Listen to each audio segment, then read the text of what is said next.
Now, I know Mageius has been working on some sort of alternate route. I don't know if he's going to show it to us today. So, I guess that'll be something to look forward to. Yep, we will find that out. I believe it was something about, are you talking about the Pazuzu Tower? He was trying to like force the RNG to have him be on a certain floor, right? Definitely that, but I didn't know if he was trying to work on anything else as well. I'll definitely keep an eye out on the Pazuzu Tower when it comes out. Or up. Alright, I feel like everyone who's watching now probably has the basics of Mystic Quest and how buggy and glitchy it can be, and hilariously dependent on RNG. Sylverfyre got a sweet crit. Very sweet crit. Oh, wow. That village is Sweet gone. crit. Let's never talk about it again. Now I just saw it. Very nice. Takes a lot of skill, those. That's part of the RNG manipulation. I wish these runners also had like input, like an input display on. I noticed Borm had it. I appreciated that, but I like seeing them hit the buttons as it come up. With see Sylverfyre's nice RNG manipulation with that. Now, I get disappointed every time. I don't think anyone else has done this. In the level forest here, when you push the boulder out of the way of the old man. So what I do is I jump on top of the boulder and push it down in front of him. Does that work? You can do it, but it doesn't do anything. It just feels kind of like a jerk move.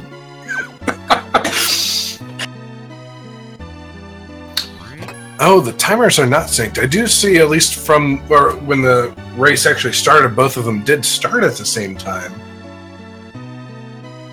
But yeah, Mageius' timer did start like a second or so after he actually started. I'm not sure if that was just a mistake or. I would guess he's manually starting it rather than using my own auto splitter that I wrote. Oh, I just run off of live split, and when it enter the race through live split, and it'll start my clock for me automatically. That's joining races through live split's really dangerous because it messes with the race channel when you if you have a shaky internet connection. So I don't really recommend doing that through live split, but that is a nice feature with that. Yeah, I imagine if I was hoping Silver was going to keep the scale on there. But I guess I imagine if you're depending on the connection is, that would definitely make a big thing in there. I've never had a problem with it.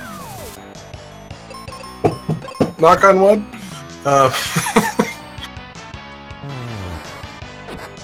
Knock on plastic. I knocked on wood. I got a desk. Speaking of wood, level forest.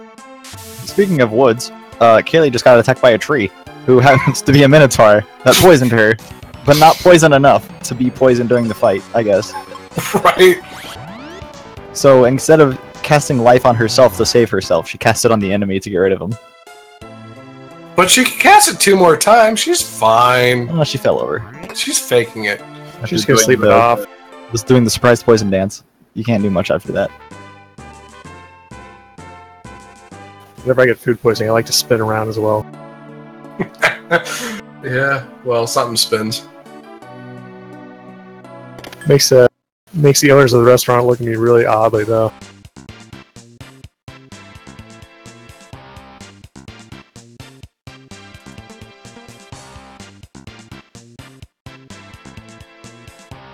Bone dungeon coming up. Like level 4 is like a tutorial dungeon.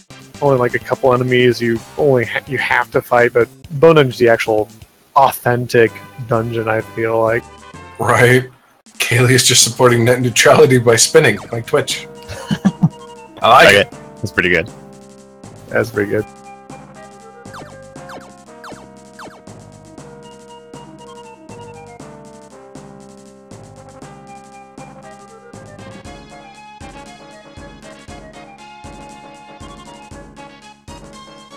So what happens if you get to this point and you don't have enough money to buy the bombs? I don't think that's possible. Because there's nothing you can buy up until this point. Oh, good point. Alright, that was silly of me. I was thinking about it. There really isn't a shop in Foresta. What if you hack in the exit spell and use it on everything? And you'll never gain a level. You'll get enough money from the boss. You get them for free? Oh, that's lame.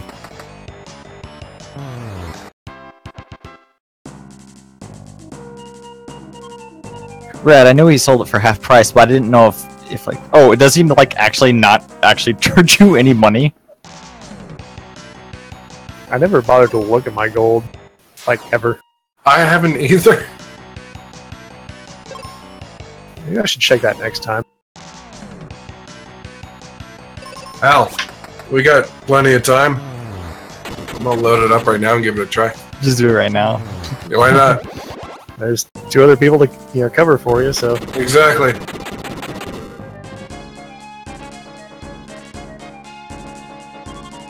There's Mistum at his finest right there on Mageius' side. Right. Oh man. Tristan, please be better.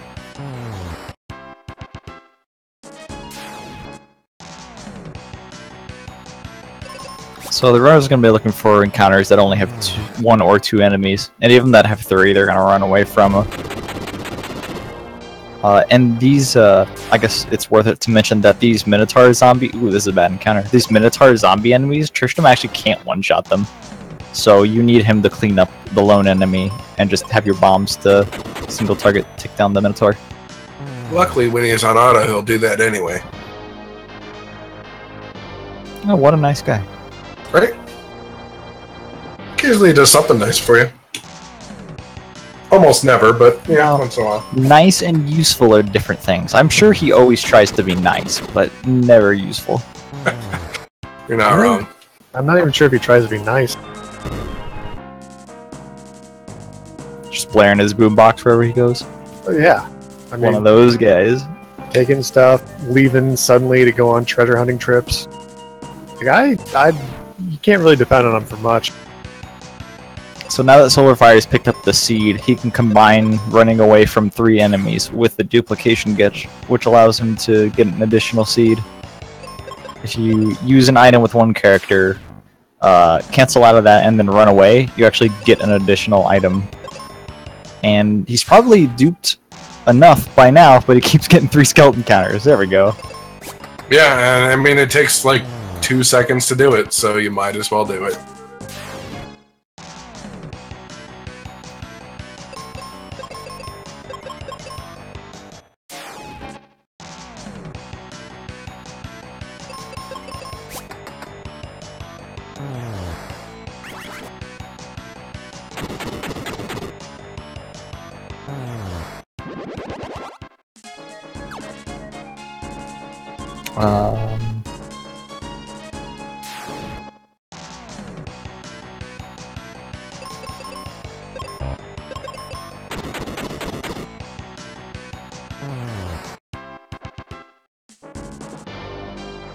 I don't know, Saint. That seems weird. What is randomizer for this game? I think that's a good question. I have no idea. I know it can randomize enemies, strengths, your partner stats. Oh. And chests.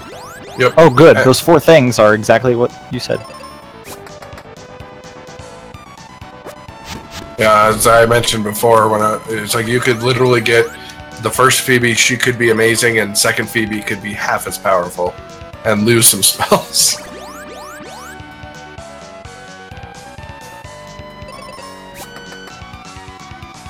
Yeah, 40 HP Kaylee too, because she might as well just be worthless.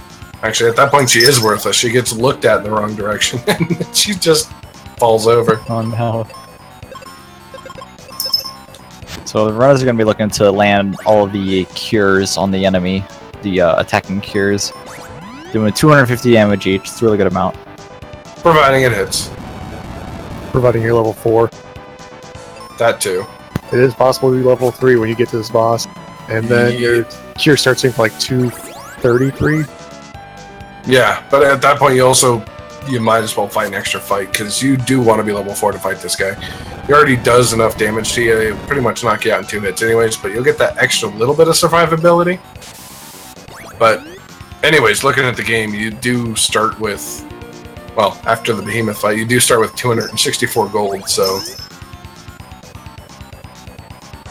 Well, shut.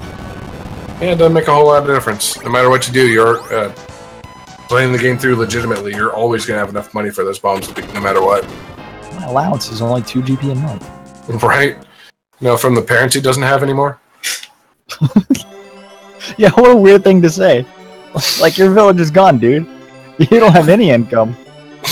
Right? Well, I mean, now he does. He's fighting monsters and stuff. Alright, and both have knocked down Flamerus. Not bad at all. Well, 11 minutes. Not bad. Flamerus can be a little trolly, so...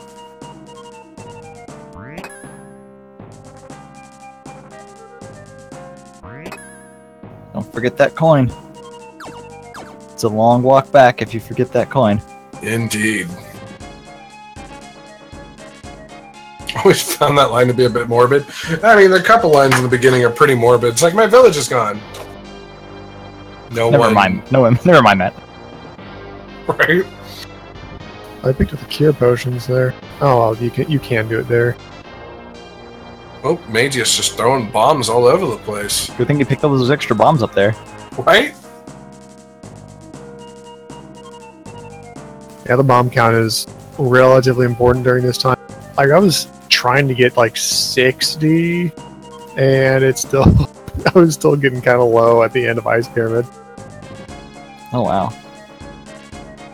I like bombs. What can I say? Yeah, I like having a decent number of bombs, so I don't have to worry about that. Alright, both checking their way out. Silver's about to go grab the shield, or maybe he'll skip it. We don't know. Probably not. No one seems to skip that shield. There's no reason to, I think. Yeah, it's 8 seconds. It's a good amount of defense during a time where you really aren't that survivable. This is very true. Was there any elemental or status resistance on the shield? Mikon, do you remember? No, I don't think it has any. No, not the first one. Okay, so it's just defense. It's Yeah. it's defense and like evasion and maybe even a tad bit of speed. Speed would be a little odd. It is odd. That's why I remember it.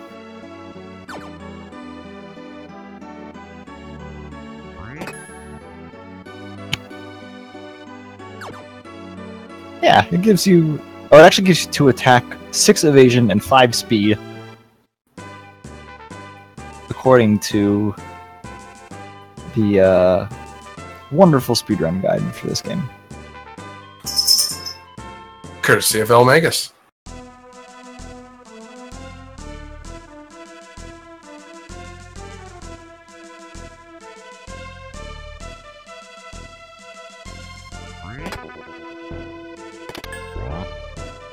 Alright, Sylverfyre's on his way to Iceland, which is not the proper name for it, but Right. It'd be more like Greenland. which is not all that green. But that's kind of the joke. Like, they named it Greenland to encourage people to move there. I think that's the actual story behind it. That's what I've heard. But that's neither here nor there. Yeah. Mageius was doing really solid. All the way through Bone Dungeon. Yeah, they were keeping pace with each other pretty alright. I'm expecting Mageius to do quite a bit of improvement over his previous run, so it's good to see that he's improving quite a bit. Yeah, Black Belt. That would be, if you do hear a little bell in the background, that would be my kitty. Well, 4 commentators. Right? Whenever you hear it start meowing, just, turn the mic on. Thankfully, she is a quiet one.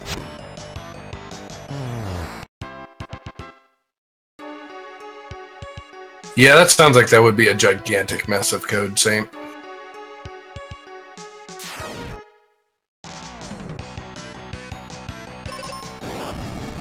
Though, to be fair, I feel like this entire game is a gigantic mess of code. Just a normal mess. Well, they were trying. They tried. And for what it's worth, it's a fun game, but... Well... It's at least a playable game, I'll give it that. Sometimes. It doesn't freeze up on you. Did Silver get Quake? No, he didn't. Nope. So he's going Quakeless, and I'm not sure if Mageius picked up Quake or not, but Mageius did pick up Fire. I noticed that. I did see him pick up Fire. Yeah, ever since I realized that the bombs is just slightly weaker than Fire, it just feels like it doesn't... It's just worth it just to skip it. As long as you get plenty of bombs, and there's no harm. Yeah, exactly. Like And it's pretty easy to do that. I feel like the Ice Golem would be like the only fight you'd use it on. Yeah, it's exactly it.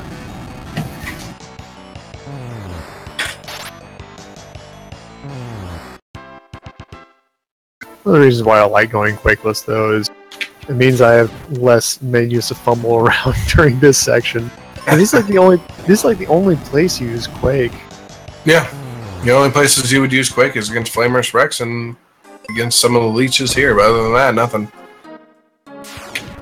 Never heard from it again.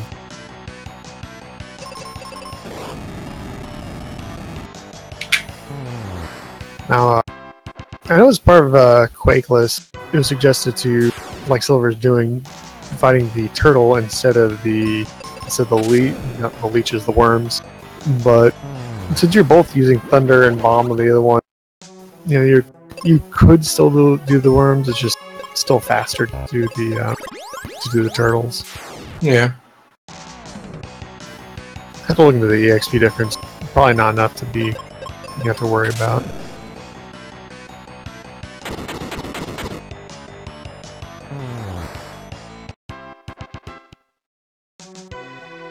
Silver coming up on the centaurs that can, really make you have a bad day.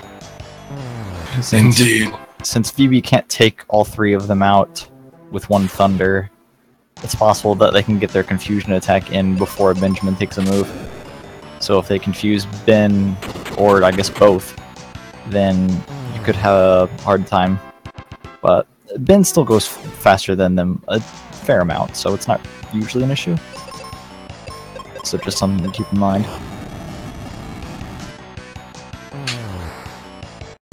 Yeah, it really depends on luck, but I want to say more than half the time he'll go faster than them, or they won't confuse him, so it'll be fine. But those times where it does, it really sets you back.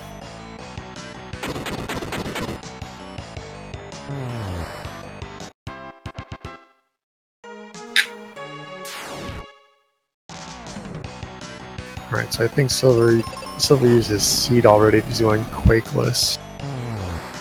And that should give him enough Thunders to finish the rest of the area. Just go straight into the boss. I'm just kind of reviewing this mentally, because I'm kind of playing with it myself, because this Quakeless guy was only just kind of figured out before SGDQ, where it's like, you don't really need Quake. Let's just do it without it. So there's still a little bit of fine-tuning it can go through, I think, but Mage is having a little bit of trouble there, accidentally keeping Phoebe on auto. Did she single target something that it looked like? She's ended up single targeting, or she did the heal spell. Oh. Because Ben got confused. Oh, yeah. Messing up on auto is I feel like it's one of the most common mistakes in running this game. Uh-oh, ran out of thunders.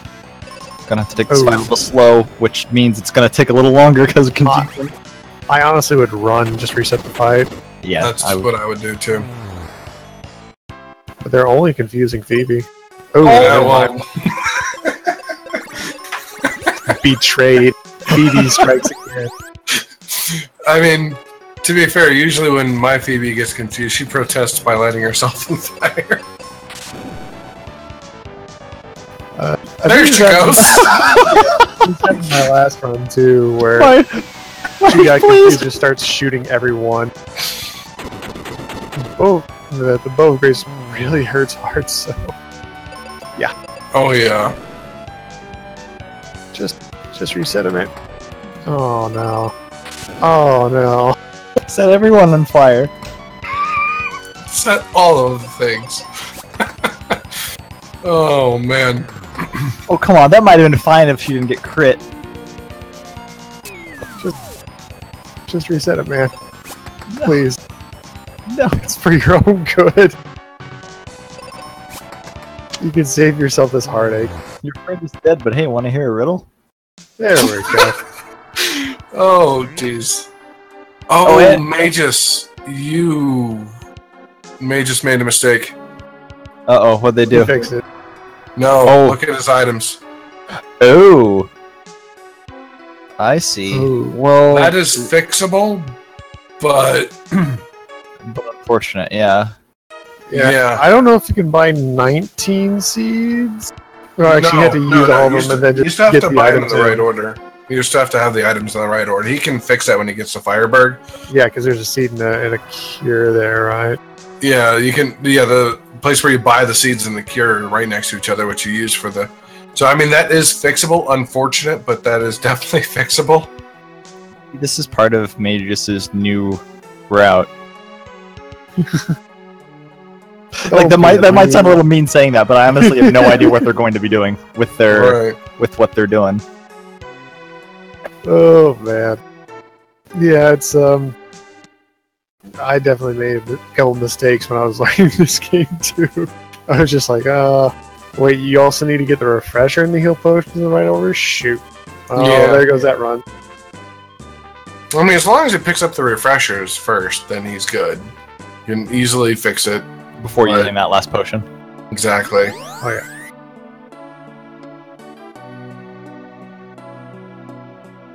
I can only hope for his sake that he doesn't get like flustered by these unfortunate turn of events and have things start rolling out of control, which can happen when you're in kind of like a sort of stressful situation like a race. Yeah, this is very true. I mean, yeah, after looking at it for a couple seconds, I mean, it's easy enough to fix. But Yeah. You just have to get that mindset that no, I can fix it, not worry about it. right. Like he took an extra fight there he didn't need to, and it makes me wonder if he might be, kind of like flustered and being kind of, not nervous, but not really thinking of the word I'm trying to look for. But it's that state of mind. Yeah.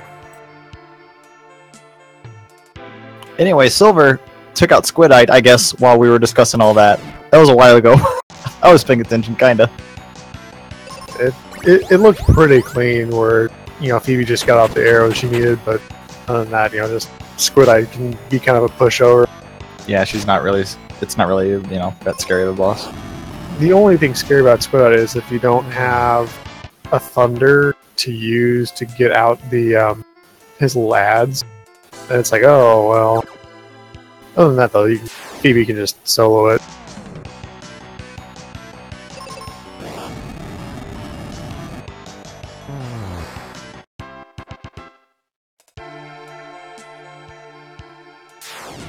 Completely off topic, but is Sylverfyre using W split? I was thinking he was because there was no hundredths of a second running on there. So it's just like, oh, he's using W split. You can configure that in Life Split. Yeah. Yeah, it looks like life split, if nothing else. Alright, here's the proper Squidite commentary. Take care of his birds with thunder, and attack with Phoebe. Okay, that's it. Make sure to use bombs to clean up the birds. But that's it.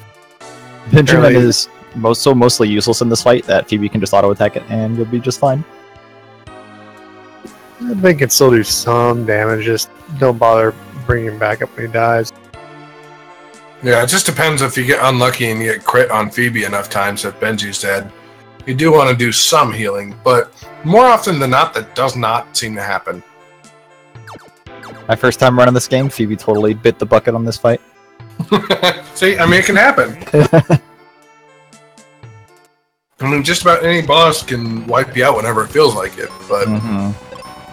So we're going into the snow crab fight. This is one of the very rare situations where you might actually see some runners use the axe to attack with, and not just chop down trees. It also chops down crabs. Now that's not true. I like using the axe on the last boss. Yeah? But that's the only other place you use axe. You don't use bombs? Well, not the last time, because it wasn't named a bomb. I see. But yeah, the only reason why you want to be an axe on the last one is just to get your magic value to right. And we'll just explain it later. Whatever. that's a couple hours away. Instead, Anyway, snow crab's getting chopped and zapped. Really, the only difference here between the axe and the bombs is that the axe can crit, however, it can miss, while the bombs are the opposite. The bombs never miss, but they do not have the ability to critical hit. And Phoebe teaches us how to use the jumbo bombs after the boss, and not before the boss, like any responsible person. Well, we know how Phoebe is with bombs. Yeah, but luckily, that's the only bomb lesson Phoebe gives us. Now, I wonder, do you actually need the jumbo bombs in order to blow that wall up? That would be a question for the people who played the randomizer. I think either way, because a couple times I played the randomizer, you'll still get those set items in the certain spots because you have to have them by then. Oh, I see. So you'll still get the bombs in the same spot. You'll still get the claw in the same spot. Everything else is pretty random. You still start with the steel sword, but aside from the few items that you actually need to progress the game,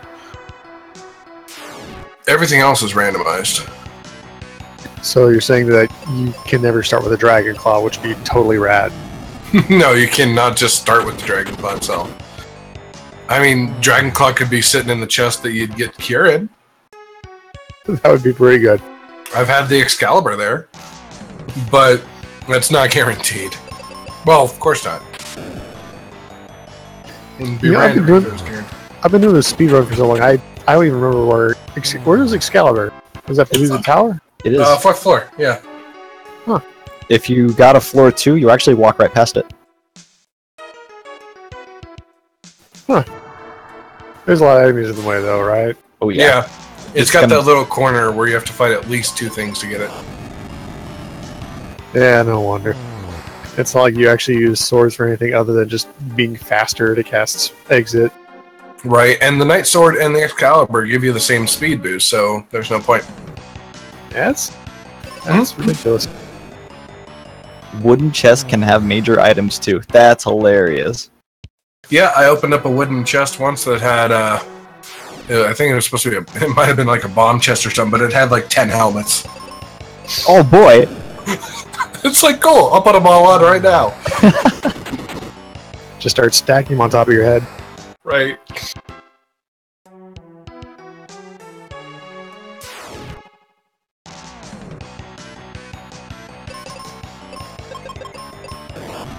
And it's like with the randomizer, you can also get the armor that you would never actually see throughout the game, like what Tristram has, or like the Ether Shield, like what Phoebe has. But they don't have the same stats, so the stats could be whatever. It could resist something completely different. Like, you can get every item in the game to resist silence, which is might as well just be resisting nothing. That sounds horrifying, really. Yeah, a little bit. Like tin helmets will reflect silence. It really makes randomizer sound like it's like masochistic tendency people. A little bit. Then again, yeah, you can say that this game is for the same kind of people. Yeah, definitely. I would say the randomizer is for those who just want a little bit of extra pain in their life. Yes, you can get lower item. Oh, Mageius. You can fix it. There you go. Okay. We can fix it. Yes, we can. I was gonna say that before you did. Well, too late. Should have done it. Got him. Man.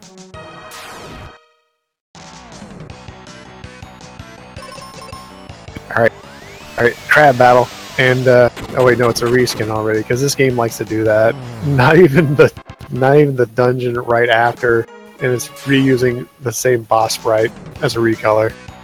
Yup. So not gonna lie. Alright, look at the crab's face. I always thought that his tusks, the one that are right in front, were his eyes, and he had like a sideways 3 for a mouth right under it. Huh. Oh.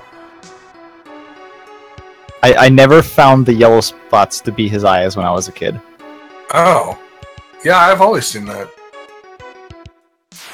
I always thought he had like a little dog face and a fancy helmet. Yeah, just like that.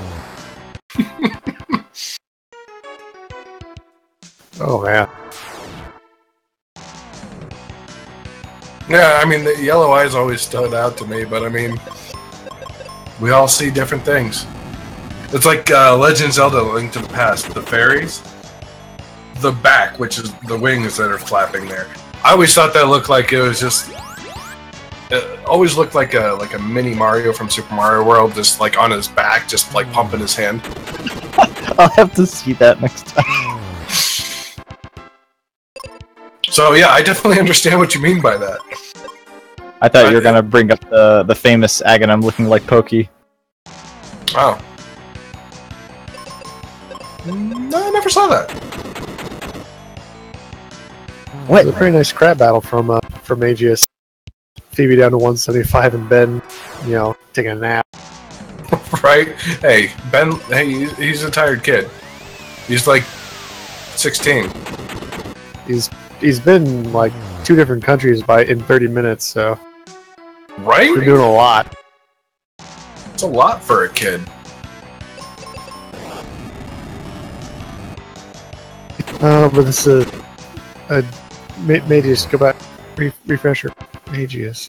No, he's doing his just cool thing. Don't worry about it. He knows what he's doing. I hope the best for him. I do too. I don't know what to expect at this point now. Oh, there's no cure potion. Okay. Oh. Maybe that's why I skipped it. Yeah, maybe. Is there a heal potion you can get in Fireland? There's a heal potion once you get into Fireburg where if you climb down the little spot there off to the side, down to the left a bit, or down to the right a bit, there's a little hidden wall that you can go through. The hidden chest, right, Yep. right. Yeah, we can just fix it in Fireburg. It'll be okay. It'll be fine. I just start, ignoring all the chests. I'm like, oh, I'll just fix it in Fireburg, whatever. It's fine.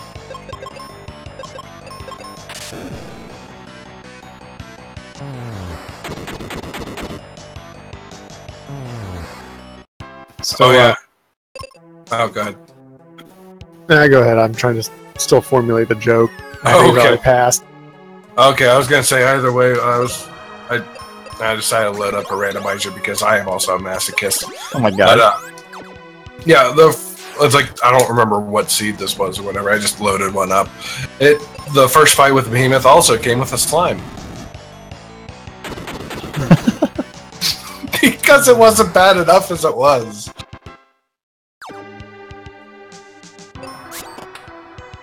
So anyway, Sylverfyre is going to be picking up his noble armor here, which is going to give him poison and water resistance, which is absolutely necessary for the boss coming up.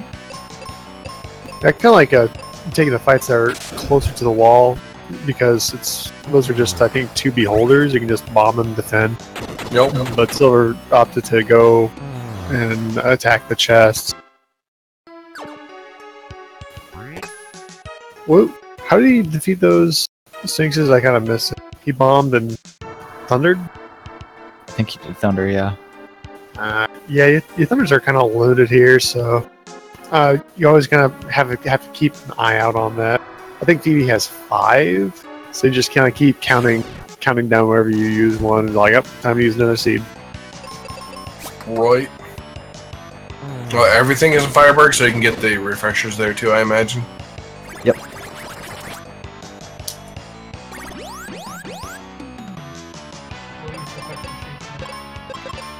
Giant's axe with fire element against crab boss. Oh my. Pick up Kaylee, she has 40 HP, has Blizzard.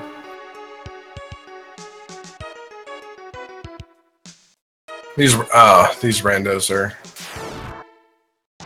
These are a very thing. If we ever do a tournament with randomizers, I think I will jump in it. Just because I hate myself that much.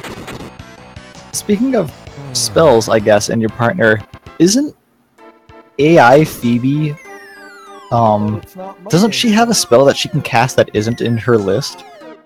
Yes, on the second Phoebe, she can cast Arrow. She does not have it, but she can cast it. I've never noticed that. Yeah, if you have her on auto against Za or Twinhead, she does have a chance of using it. Huh. Granted, she's better off using white, but you can. Give me a second. Sylverfyre using that steel sword one more time, or maybe just once, ever, before getting the Night Sword. Right? Welcome to the last sword you'll ever use. Again. Again. Yeah.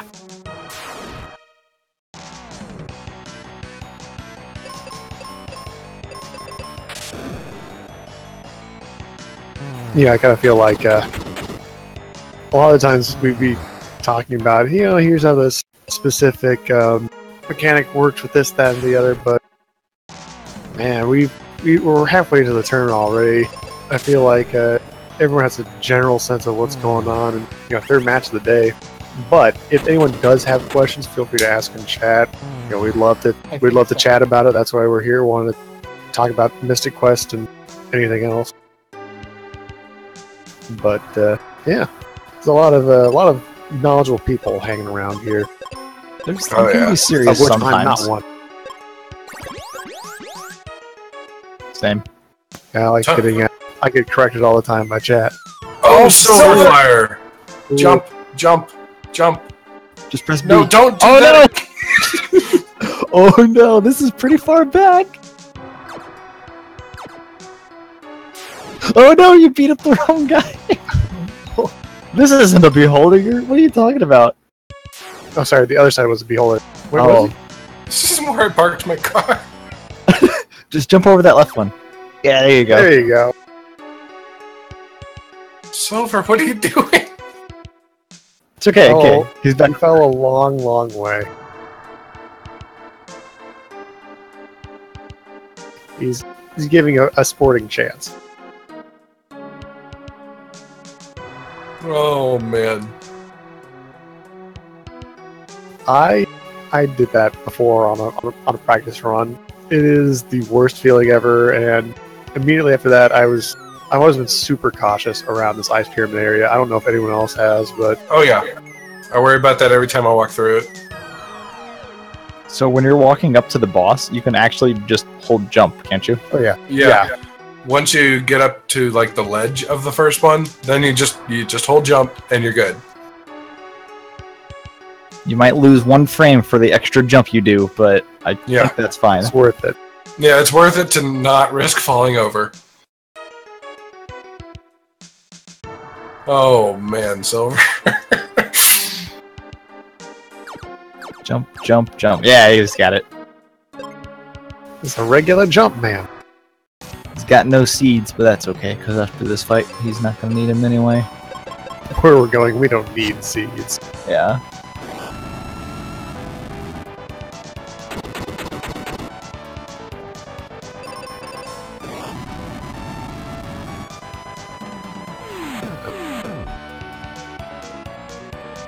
Oh man, this game.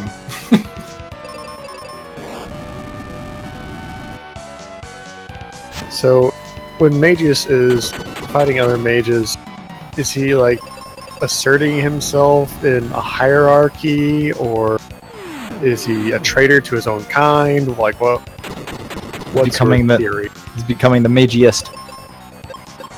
There can only be one Mageius.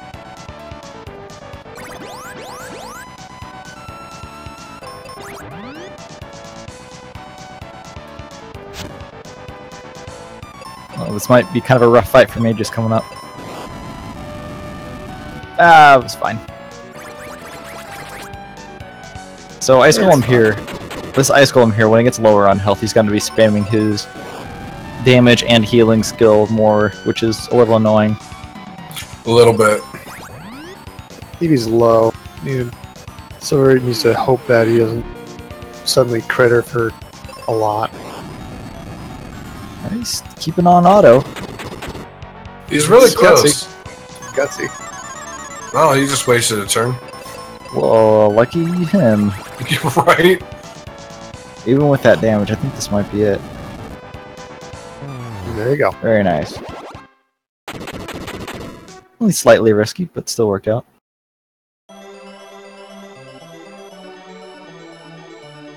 Oh no, Mageius! Oh wait, never mind. I did it on purpose. You can't blow up that door. You gotta go hit the switch. You see it happen once, and it just throws you off for the rest of the day. Oh man, there's so many intentional places to fall too.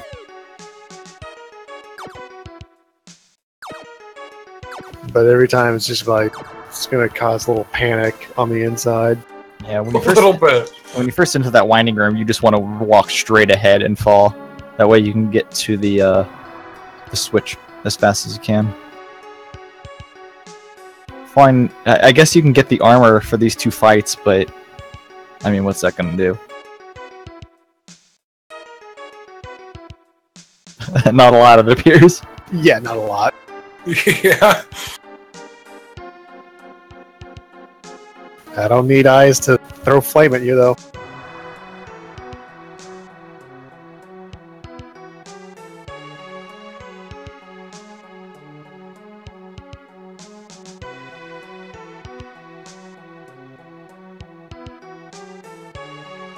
Alright, so Silver is going to be heading towards the exit battlefield.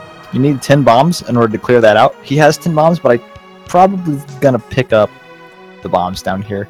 These are just so fast to get. Right, they're right on the way. You have to take like an extra step or two to get them resolved. Yeah, there you go. I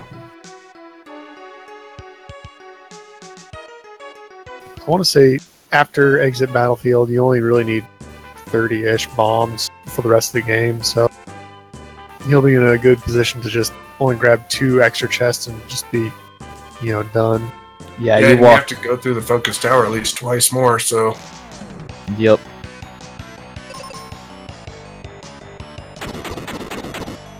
Alright, I believe it's about a 1/3 chance of getting a Sphinx in this fight. We're gonna hope for 0, which probably statistically will not happen. Not impossible, but highly improbable. Agreed. We can dream. I dream of single squid.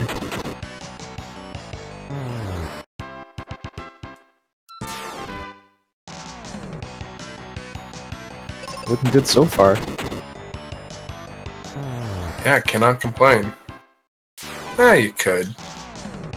There you go. One Sphinx. And with confused Benjamin stumble away, the monsters just don't think to attack you as you wobble away from them. You're just sitting there on that little stone plaque. Whatever that is. Unexpected attack that I initiated. Wait, what? Yeah. Every time.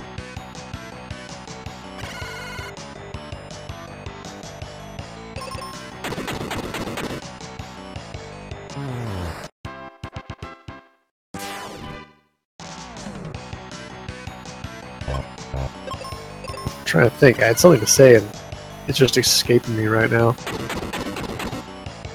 Well, we are getting the exit spell soon. Yeah, it's been pretty lucky so far. Only one space so far. I think that's right. I better get 3 more. So my prediction's right. Wow.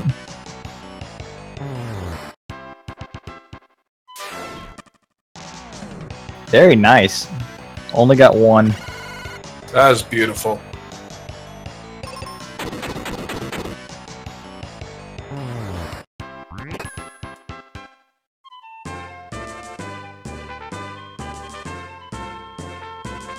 So the exit spell, in addition to doing what you think it would do, that is, you know, escaping dungeons and such and taking you back to the world map, it also acts as an instant kill on enemies. They don't give you any experience when they're killed this way, but I mean, it's just so crazy good. I don't really think it's so much killing them, it's just much as sending them away. Yeah, they got ejected. What it seems to actually do in the memory is it just sets their status condition flag to fatal, but their HP remains the same. So yeah, they don't actually die, they just kind of wander away somewhere. Yeah, I heard a story about that from someone, that they went into a fight with a bunch of the ghost enemies in the Alive Forest, and let them kept cloning themselves and kept exiting them over and over again. And eventually they cast like arrow or something on them, and they took like single-digit damage because it was being spread out that much. Oh wait, the spread out of still casts on the Yeah. Oh wow. I never knew that. I'm pretty sure that's how it works. That's how I heard it. I totally believe it. No idea if it's true, but I totally believe it. Alright, Silver's doing his dupe. Easy enough. Easy enough. Now he's got 255 seeds, effectively infinite magic for the rest of the run. And he also got the sun coin, so no need for Fireberg. It's a nice town. She'll be overrun by volcano soon. It'll be But fine. I gotta save the rest of the world. See ya. They have that one guy that can throw grenades, he'll be fine. Right? That's all you need. Ruben who? I could go for a sandwich. Why, Benjamin just happens to have one in his pocket here coming up. What are you talking about? I never saw him stick a Ruben in his pocket. Anyway, You gotta Mageius, time these things. there we Mageius go. Defeats the ice golem and gets his water crystal and stuff. There's Ruben. There's, falls- There goes Ruben. there goes Ruben. This mummy does not want this sandwich, so he throws it off a bridge. And here is the power of exit. So you, He's gone. Mummy no like sandwich.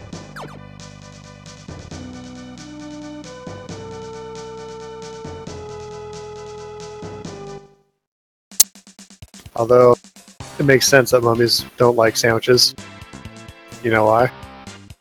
I can't think of the pun. Go ahead. Because they prefer wraps. Okay, thanks. Oh my gosh.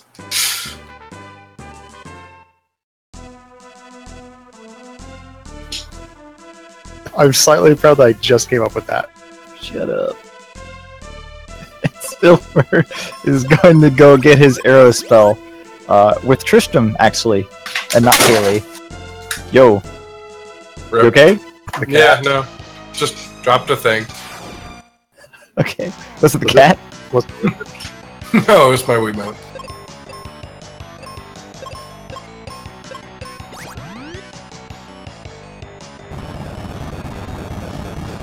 Is it a bird? Is it a plane? So Sylverfyre had Tristram cast life on the ninja, which doesn't work. Mistakes were made. Yeah, I think so. The exit went off fine, but I don't think the rest is gonna go off fine. Kind of a slow death too. You generally want to wait for Kaylee for this fight. But you can do it with Tristram. I didn't know that until someone pointed it out. You can't cast life on the Chimera either. No effect! Oh no! Oh no, and then got paralyzed! Silver needs to just attack with Tristram. Yeah, life is not going to help you here. The thing is about killing things that aren't the shadow first is that you don't want the shadow to clone itself. Right? I don't think you could do... Oh, you can. Oh, okay. There you go. Nice. Okay, that worked out. Good. Yeah, you just have That to have also the worked out. right set of people. Casting life on Ben also worked out. Got his arrow spell. Probably not worth the time, but no, you gotta go to Kaylee. Oh wait, did he not do this? Oh, he didn't do this yet. Oh, he went back for the arrow spell, and now he's going... Okay. You know what? I like that. I should try that sometime. Just to make these fights a little easier. I mean, Benjamin at level 11 can't take out these enemies with arrow.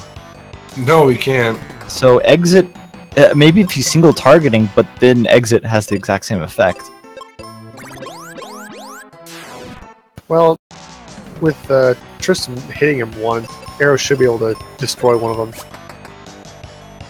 Oh, Tristram crit on the mummy! That's the only way Tristram can one-shot these mummies is if he crits. They take 3 hits otherwise.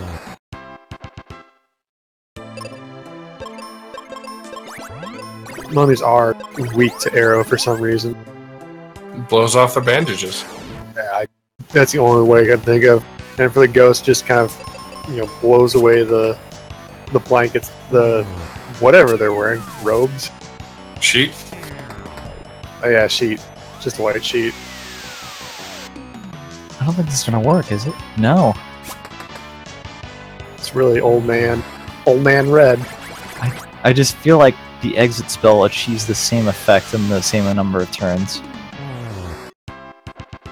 But this is what he likes, whatever, that's fine. It might save steps to go do it with Tristan Ben?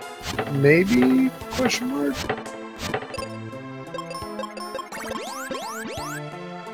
But you may still want to. You probably still want to just exit in auto. Alright, speaking of... just got it? Yeah, speaking of exit, Magus just got his exit spell. So, I'm not exactly sure what Magus is going to do from this point, because I know he wants to try out his new stuff he's been working on, so I'm not exactly sure when it's going to start differing from the normal route. I would assume at this point to be it, but I don't know. Oh, something to consider with Arrow over exit there. Exit can miss, Arrow can't. Sure, I guess. Doesn't happen often, but it can. Yo, high five in the gold door. Nice.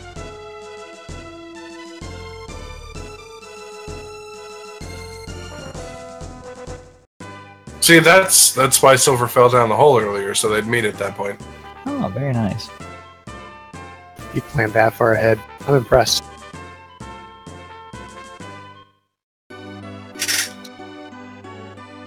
Alright, aren't you supposed to visit Spencer here after you do the ice pyramid the first time?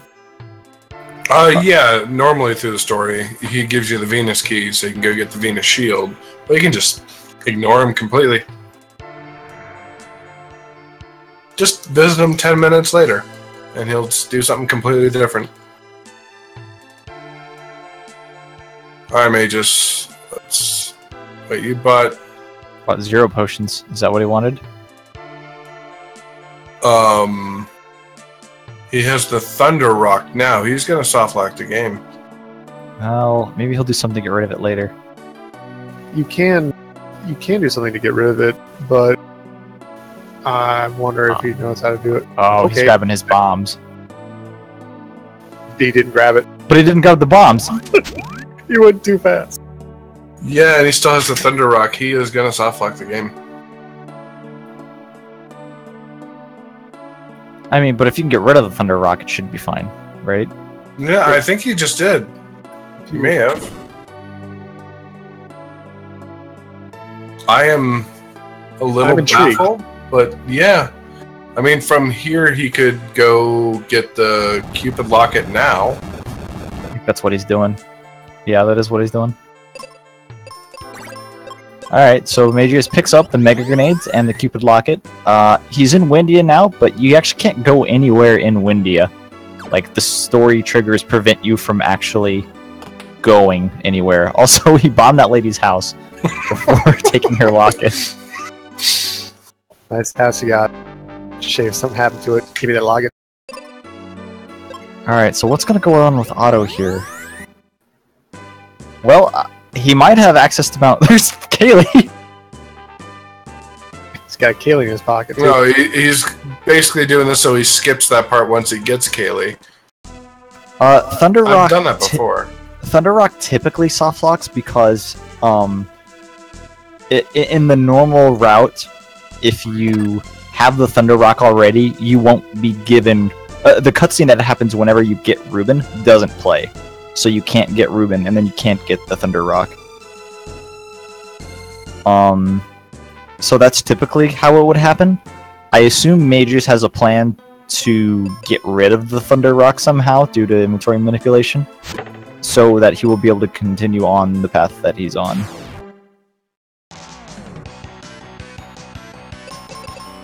I think talking to Otto activated some cutscene that he won't have to do later, I guess, to get into Mount Gale. I'm guessing he'll be able to just go straight there. Yeah, he won't have to stop by Windia first to, you know, do all the stuff he just did. Yep, I mentioned that earlier, Black Belt. This game is totally girl power. Well, despite all that inventory manipulation, he still has a Ruben in his pocket. Right? I'm glad that paused. I like to make my Rubens with 0 seeds.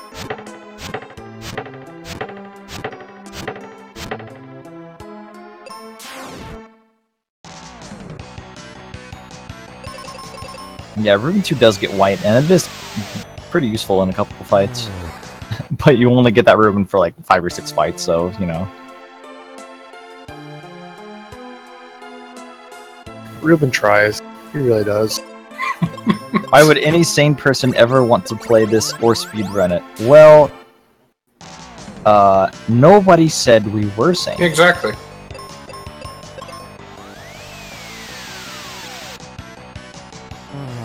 High five, Saint, to actually owning the game. I'm sure I have it here somewhere. I don't know where it is, but I do own it somewhere. I think I have a copy around somewhere too. Yeah, I still have my old cart from when I was a kid.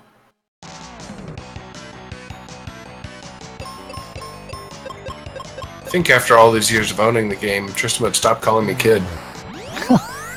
Now, Mageius is resetting this enemy composition, and I'm not sure why, because this is the preferable one.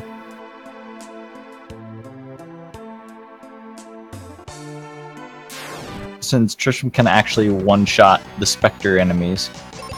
Unless he crits the mummies like that. Both players getting mummy crits. And I keep eating my words. I mean, the chances of it happening aren't that high, but it happens, so... there's that.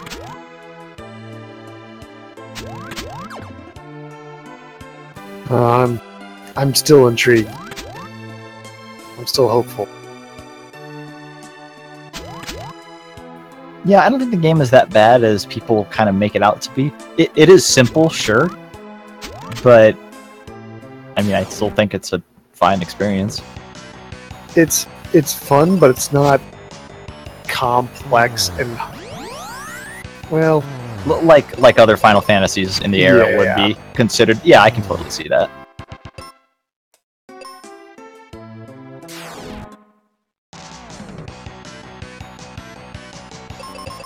Sure, if you compare it to the other RPGs around that area, I could totally see that thought process. I definitely consider it a good kind of like RPG for kids, though, because it's not too bogged down in, you know, maximizing your damage and balancing classes. And it's just no. I got an axe. I hit things. Throw bombs, yeah. I cast life on minotaurs. Yeah.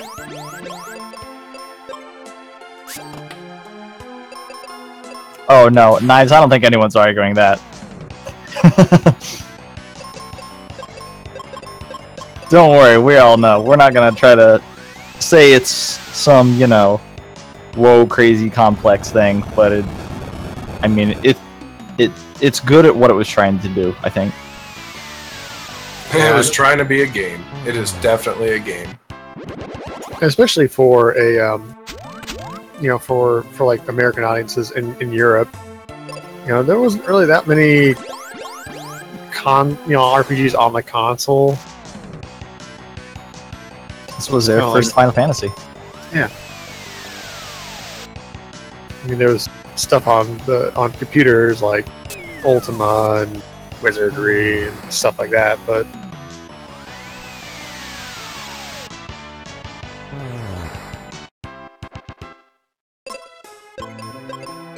in a real sense, this was introductory, and it's a pretty good introduction because it got a lot of people into Final Fantasy and got people interested in it. So that I heard someone describe it as when Final Fantasy VII came around, that Europe really went for it because of Mystic Quest. Because they wanted to see a better game. because they liked it, and they're like, maybe I can get a more complex, more rich thing. And then they got Popeye arms. So are there any skips for this game? Yes, there's actually quite a major skip due to inventory manipulation. You can manipulate a key item into your inventory and skip pretty much a quarter of the game. You skip one of the 4 major areas, and you are vastly underleveled because of it, but it all works out. I've heard just read that Fireberg isn't really that long, but yeah, you're skipping what's supposed to be a hub of activity. I haven't seen the Firework area in so long. I've forgotten exactly how long the volcano and the mine are. I know Lava Dome might be pretty long, but I don't think those other 2 dungeons are that long. I remember asking a number of times, and people kept saying it's like a half-hour tops. So, Mageius got those bombs early, but I wonder what he's gonna do with them. If he's gonna just bomb a lot of stuff in Great Deku Tree or what? He's gonna go pick up Arrow. Good, you didn't forget that. Yeah, I don't know. The bombs, since the bombs do a set amount of damage, they actually don't increase with your stats. I'm not sure if the jumbo bombs actually give you any extra killing capability that you didn't already have. Especially because at this point is when you get Arrow, so you're going to be casting magic. Rather, you can cast magic a good amount. I mean, bombs are still useful, but they're not, mandatory. Or just upgrading the bombs, I don't know if that's going to, really change that much. You know what I'm trying to say? Because I'm not sure what I'm trying to say. I'm wondering if those mega bombs can kill the 2 slimes. Oh yeah, in one attack, because the jumbo bombs definitely can't. So maybe that's something to consider.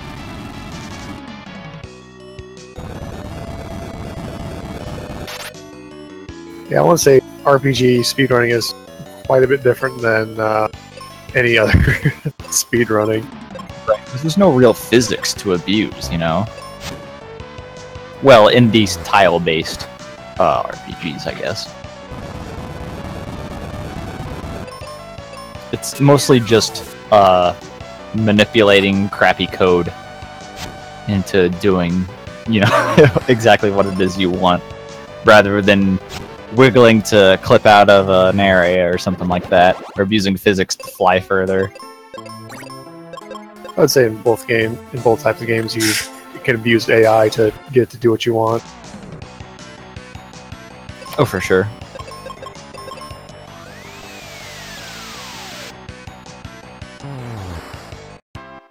That is something to point out, that there's a lot of menus and a lot of, especially like JRPG style games. So you get used to navigating menus really quickly, and that's kind of like the majority of a speed run. And it's kind of interesting for Final Fantasy Mystic Quest, because each of these enemies that you run into, the exact formation that they have is random. So you don't know if you need to, say, attack with your main hero Ben, or have them cast arrow, or what, depending on, until you get to see what's there. So that's one of the interesting things about, kind of the nice things about RNG and running this game, is that, yeah, RNG means it's not completely static. You do the same thing, and it's going to be the same thing every time. Kind of like the reason why randomizers are so popular and fun, because it changes things up, but it's still a game you like to play. Sylverfyre was scaring me a second there. Those toads have a petrify attack, and Kaylee missed one of her axe swings, but luckily they didn't do anything too bad. Yeah, that could have been pretty bad. Yes, there is a any percent and 100% completion. Those are the two categories, really. Any percent was 154? 152, 152.57, which is 5 minutes faster than second place. 100% completion is around 3 hours, I think. Leaderboard says 240. I don't mean to keep shooting you down. Hey, I'm guesstimating, and you're providing a more accurate one. So gotcha. I'm just I think it was around 3 hours, 240. It's close enough. How big is the community? The any percent leaderboard has 55 people on it. A lot of the times are year or so ago. Were submitted a year or so ago, but I think the tournament's bringing some new life into it. Oh, it definitely is. Yeah, there's a number of people in this tournament who are just never played this game before. Sure, let's pick it up, let's learn it.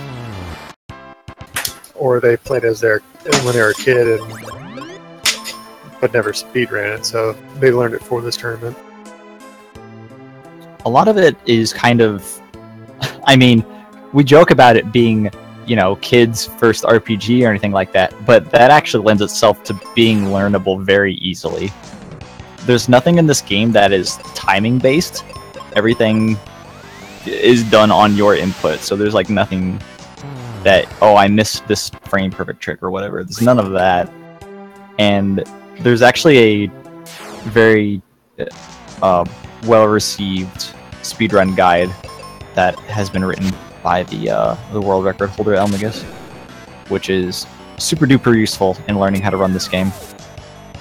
I think it took me, we take 5 or 6 hours is all. We basically just did 2 runs, and then we basically had it down. Yeah. The first time it did take 5 or 6 hours just staring at it, but right, just learning the paths through everything and what to do for enemy compositions.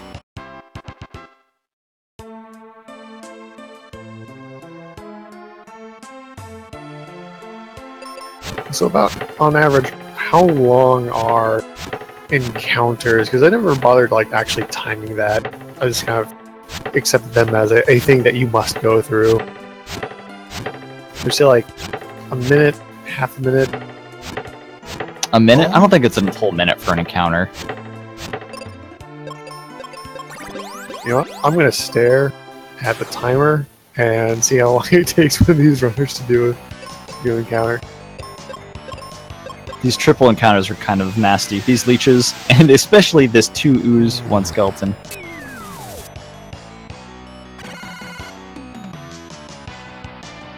The 2 ooze, 1 skeletons.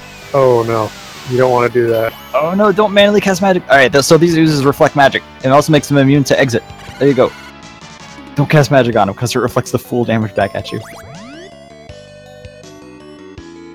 Yeah, there's a couple enemies who do that, and then they're really annoying. So you just have to. Oh yeah, he's gonna have to restart that fight. Oh wow. So that from beginning to end, that took him like 40 seconds right there. That attempt.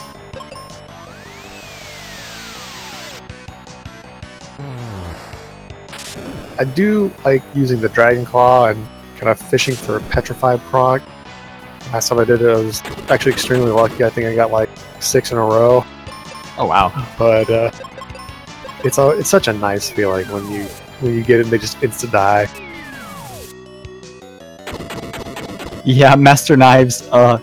If you couldn't imagine running a complex RPG, that makes this one all the better, because it's definitely not a complex RPG.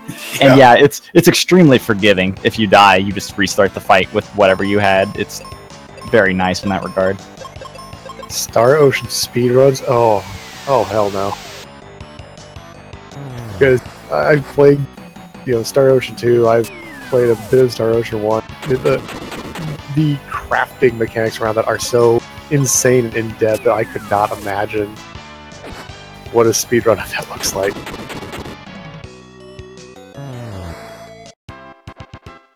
Oh, Mageius also arrowing the thing, but I think he has enough health to be fine. He just really wanted to take out that worm.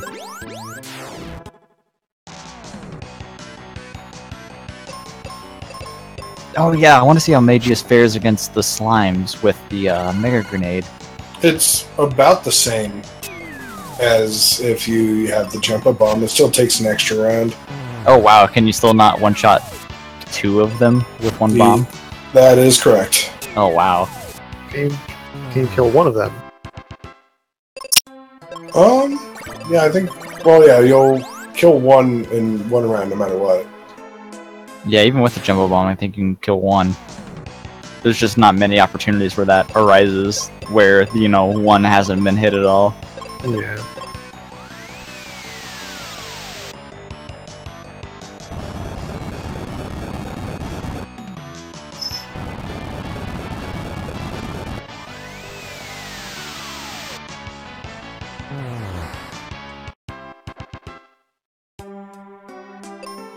Star Ocean 2 speedrun.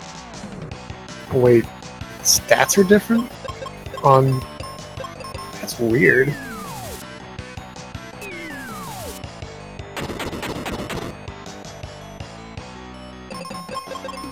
Yeah, I cannot imagine speedrunning any game where your initial stats are random. Like you have to love the game in order to really get into that. But I guess that's true for any game that you speedrun. You have to love it.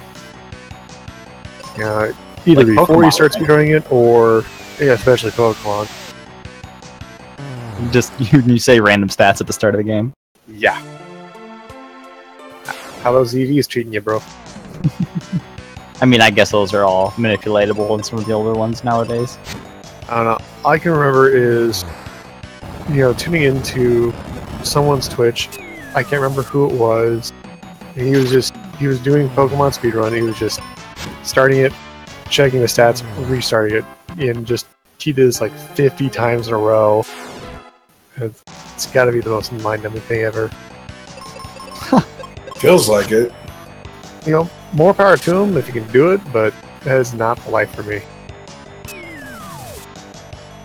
Speaking of not the life for me, this Great Deku Tree, it goes on for a while. This Pazuzu Tower and Ice Pyramid are kind of like the longest dungeons.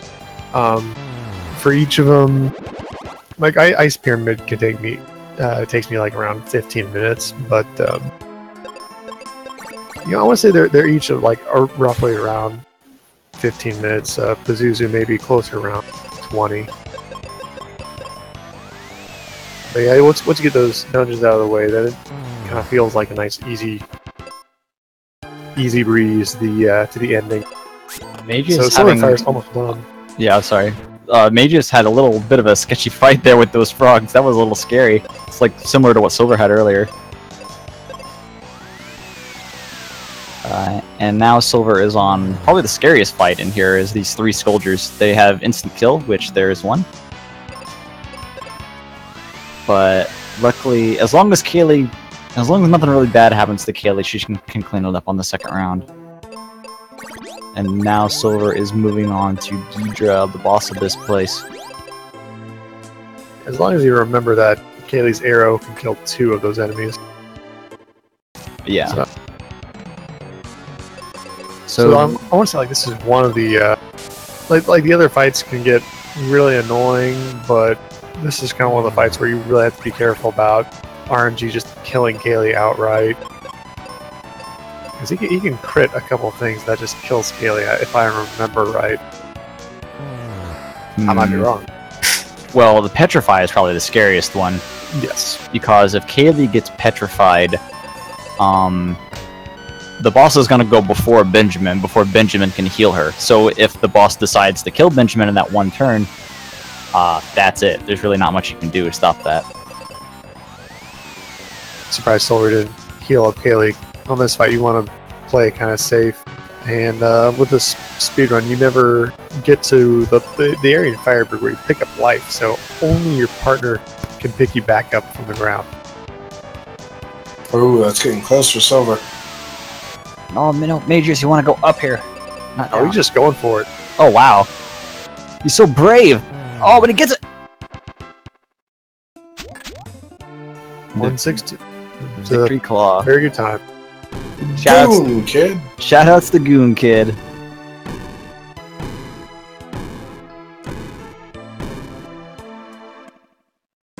That's King Gator to you. Hasn't.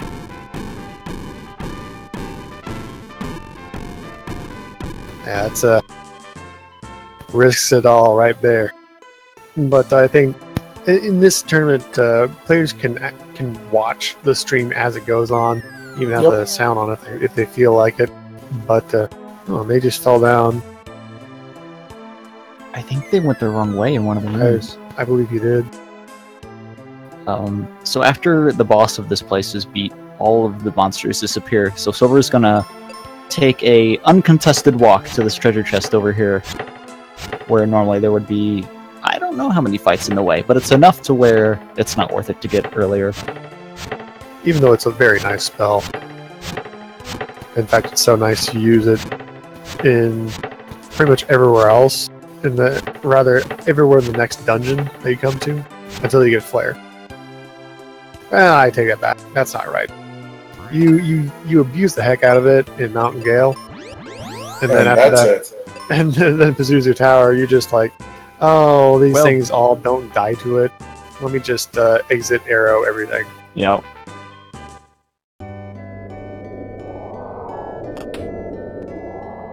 That item menu being so different just throws me off every time. Yeah. Right?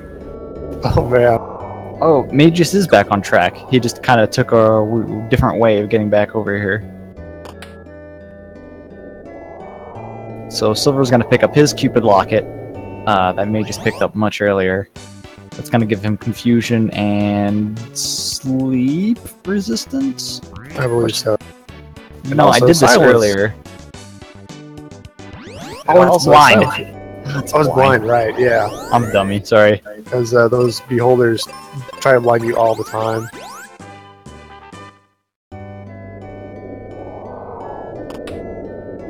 Yeah, deleted. Cool name, by the way. The entire Firebird section of the map is skipped, which is about a quarter of the game. And because it's skipped, you can see on Sylverfyre's screen just clouds everywhere. Normally when you beat the area, unleash the crystal, whatever, then, the clouds reveal the next area, but we didn't, so we don't. So now we just have to, play by muscle memory. Although it's all kind of in Rails, so it's hard not to get to the right spot. My favorite parts are when the slimes try to absorb from Kaylee and they kill themselves from it. Yeah, since Kaylee has the resistances of in-game Phoebe, one of those includes drain resistance, which actually like reverses the effects of drain attacks used on them. So you can see that slime just crit himself.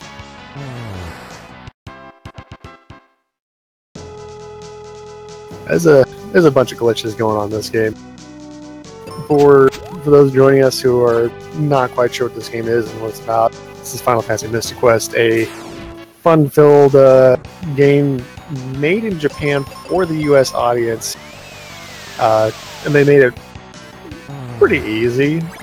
But there's a lot of kind of like RNG stuff that goes on that you can't really do anything about. One of those, including the very first tutorial monster you come to, it can crit you. You can miss enough times and die to it through no fault of your own. That's just the kind of game this thing is. But the nice thing is, if you die in a fight, you can immediately restart it, which you'll see. These runners, even the best runners do a number of times, because things happen that are out of their control. I really wish there was a method to do Pazuzu manipulation, because that's one of the biggest areas of swing areas of RNG in this game. Well, on the next area that Sylverfyre will be coming up to, called Pazuzu Tower, there's this fun boss where he will, he'll show up on all 6 floors until you talk to him once, and then he'll go to a random area. At which point you need to try and trap him by activating these switches on the even number floors, and it's kind of complex, but if you look, it kind of makes a little sense. But you can't trap him on this elevator he uses. So the thing is, it's random what floor he goes to.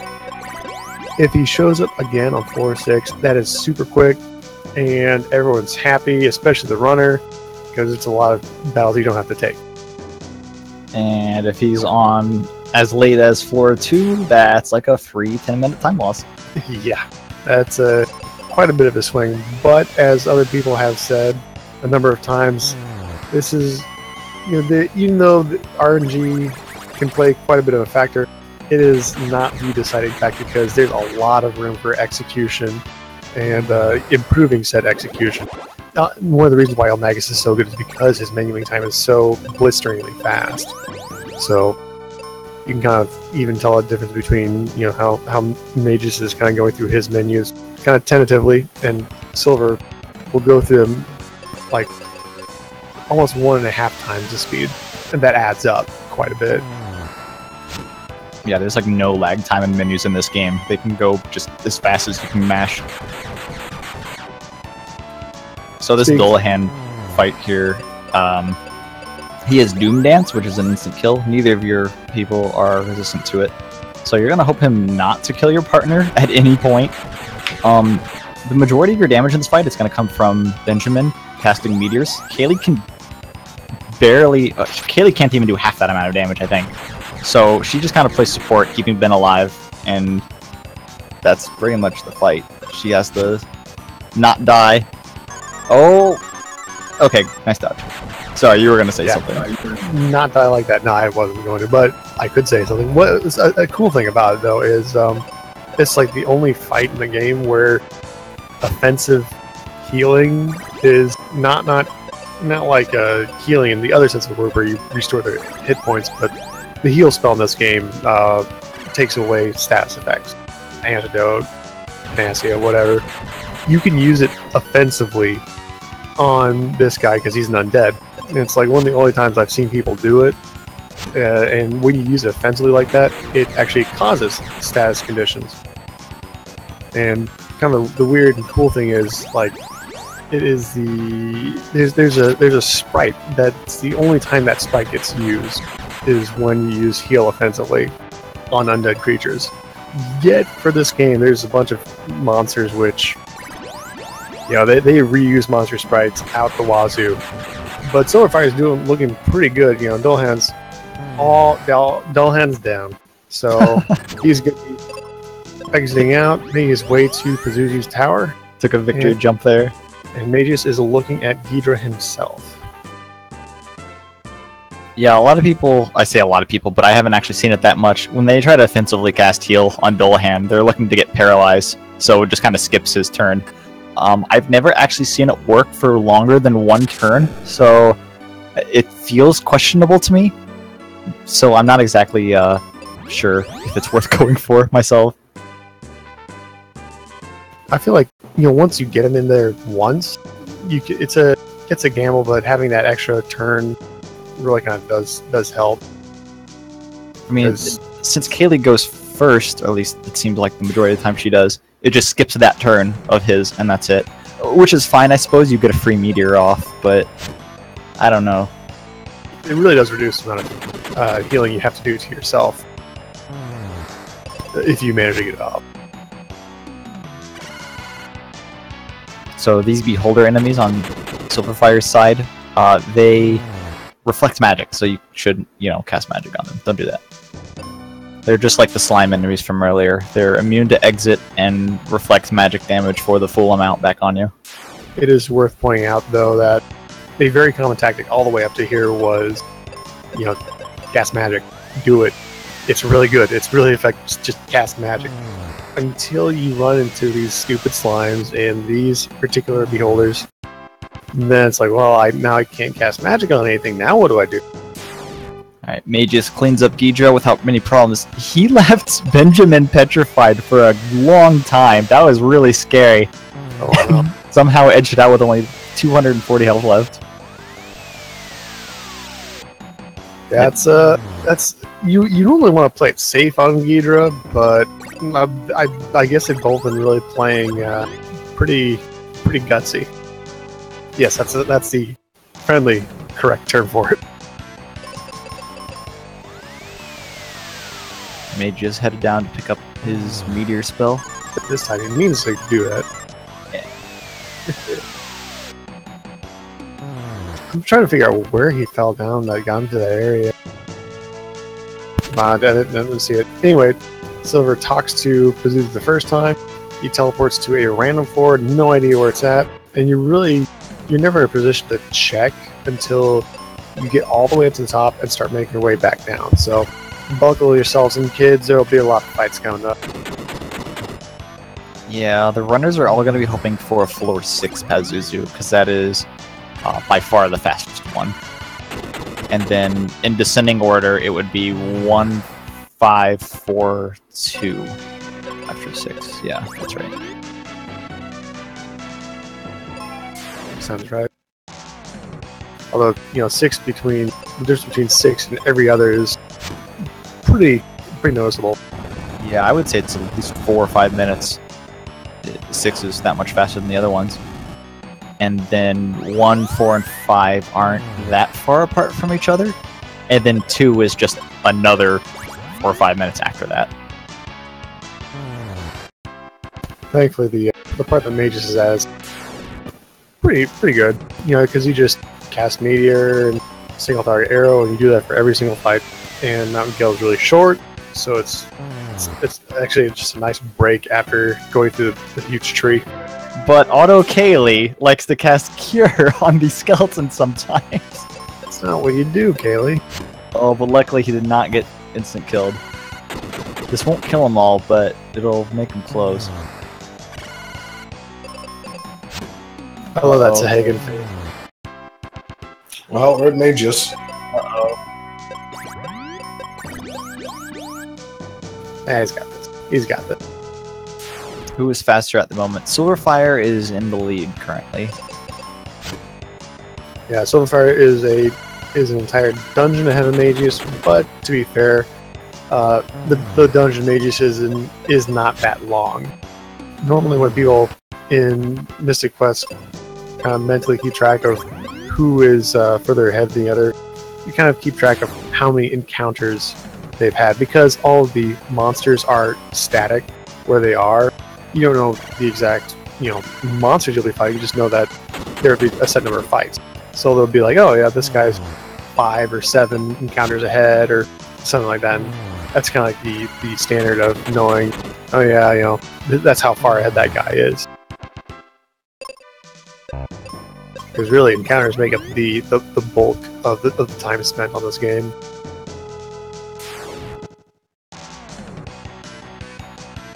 I like how the hag enemies there can just cast Cure on the vampires and heal them up. I think the hag casted Cure on one of the skeletons and it healed them up too. It did. Really weird. When your Cure damages them, but the enemy's Cure heals them. I wonder if the hag's Cure would damage you. That'd be weird.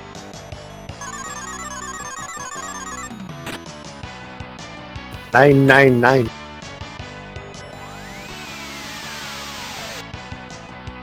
No, Tifa's not German.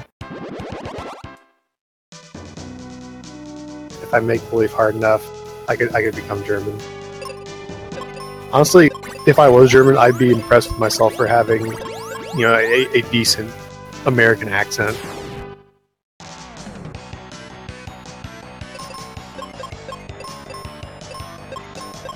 So Sylverfyre is I think he's in the Hall of Death right now, where these manticores are probably the most annoying, spiteful, and just pain in the butt monsters in the game, you could say.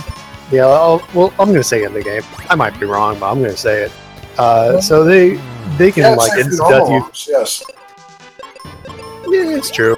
Yeah, because Zoe would definitely be a step up in terms of annoyance. Honestly, between the two, I feel like Zuzu's more annoying than Za, but He definitely has a lot more health. yeah. Alright there. Yeah. Just like a hair in the back of my throat or something, I don't know. Playing it around a lot. You're not your cat. You are you. You should not be having hairballs.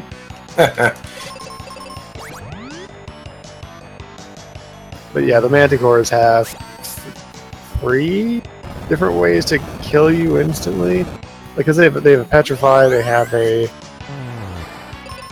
I think it's just the petrify they have, Petrify. but they also have the confusion and a fire attack. I thought they also had like an instant death. Well, yeah, they do have 3 ways they can kill you right away. There's 3 of them, and all of them can petrify you. Oh, yeah, that's true. They do occasionally like to go before Phoebe, too, so... And one of the ways of killing him, life likes to miss when you least want it to. And annoyingly, the normal spells that you use to kill them, they have just high enough health that it wouldn't kill them. So yeah, they're just a huge pain.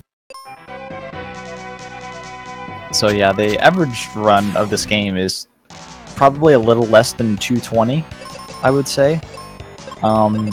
Mages can catch up, I would say, just because the major RNG time loss or gain portion of the run is still to come.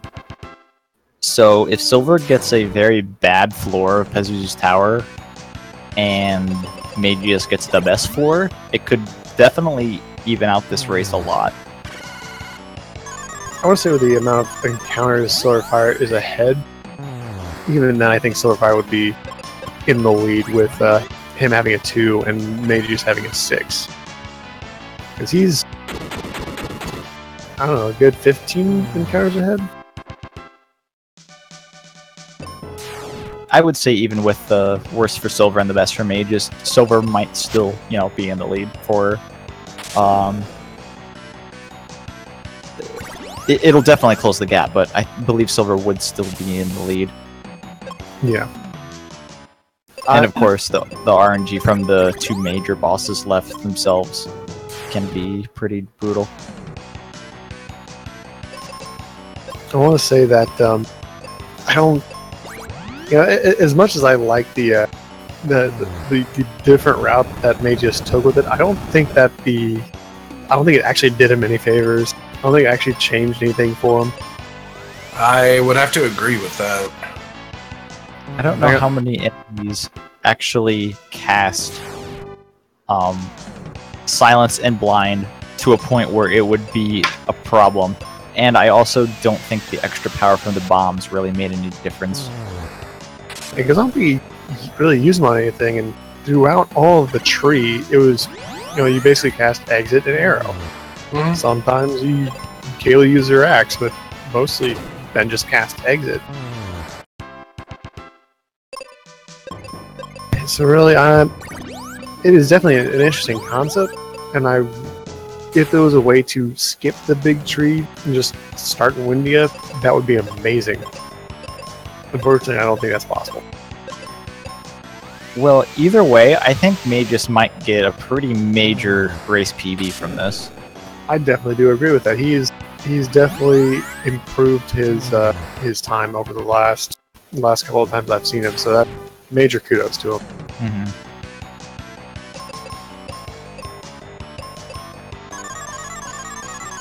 I'm kind of thinking 230 from Mageius. What do you think? Is it an hour from this point to the inn? Well, it depends on Pazuzu, but Of course. I'm looking at my own time, and he's.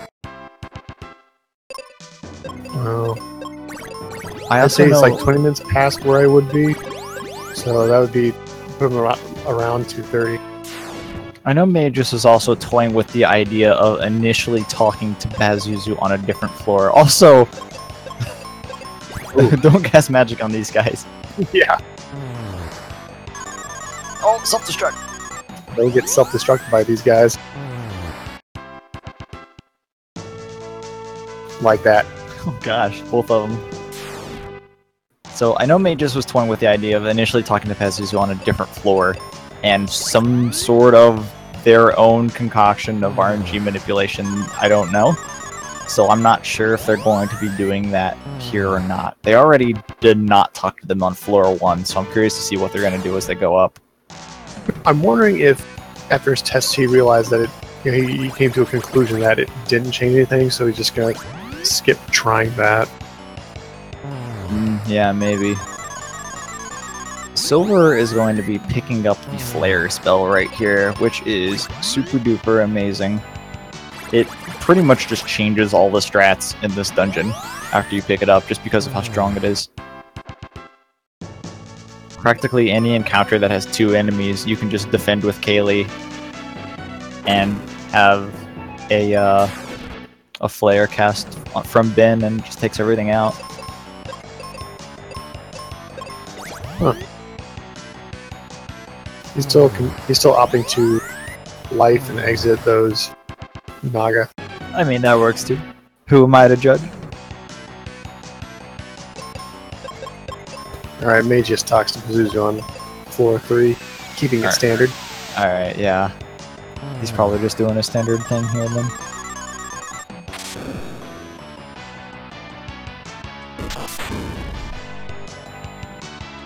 Alright, Sylverfyre, what floor do we got? Are we the floor 6 today? Well, we are! Oh, we are! Alright, to earn.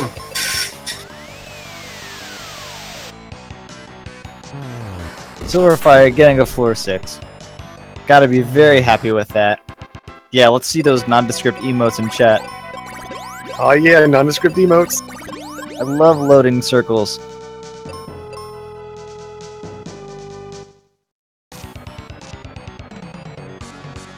So alright, Pazuzu fight. Starting on the 5th turn, he's going to be using Psychic Shield, which makes him reflect any magic cast on him for an entire turn. And then every 4 turns after that, he'll be doing it again. So it actually leaves a very nice window for you to heal up and use seeds to get your magic charges back. It's a very long fight. I believe other than the final boss, Pazuzu has the most health out of anything in the game. I want to say at the pace that Sylverfyre's on, because of Pazuzu's 6, there's a good chance he may be able to PB on it too. That is a good chance. Let's see, his PB is a 209.20, his race PB is. I don't know if that's his actual PB or just his race PB, but either way, yeah, you're right. On the leaderboard, Sylverfyre is 209.18. His race PB is 2 seconds slower. Well, that's also because usually with SRL, it usually between actually finishing the run and doing the .done or whatever, it usually does add a touch of lag to it. Yeah, I'm sure it's the same raise. I believe there's also an aspect of different. Like I think SDA has a different method of timing than SRL does too. So Yeah, I think the only difference is you start the timer when you start the first fight. We don't have like SDA timing here at all. We're on speedrun.com and Speedruns Live. Speedrun.com on top of SRL timing. Maybe. Usually, I think. I don't know. Actually, I don't know. I guess it's whoever is in charge of curating it then. Yeah, pretty much whatever the community decides, I think, for that specific game. sylverfyre getting on the last legs of the game, or the fight here. It is the game too. Yeah, it's pretty much the game. This is like the last dangerous thing. Well, that's not true. Either way, Pazuzu actually has a petrify attack that I think he's been pretty good about not using. If he decides to petrify Kaylee, that's probably almost always GG. It's really dangerous. You can sometimes pull it off if Ben's at full health, but there we go. Silver down Pazuzu. And he's on to just a various bits of here and there, and yet another item underflow glitch. Oh, by the way, the chest, he doesn't need it. Don't worry about it. Just ignore it. Yeah, that boss, or that chest has the sky coin in it, but due to some inventory manipulation earlier, he actually already has it, so he does not need to pick that chest up. So don't worry, whenever he exits out, it's not because he forgot.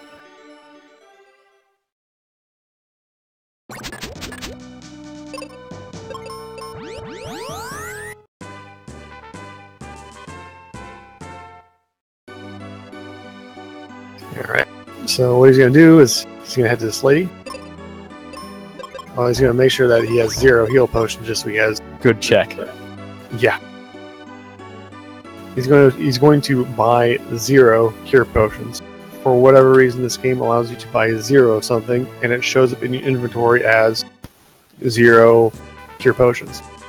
So he's going to go through the cutscene, let Kaylee leave, get Ruben into his party, and because that cure potion is in the last slot, when it underflows, he's going to use it, and it's going to underflow, and when it underflows, it changes his items to include the Thunder Rock, which is the item he needed right there.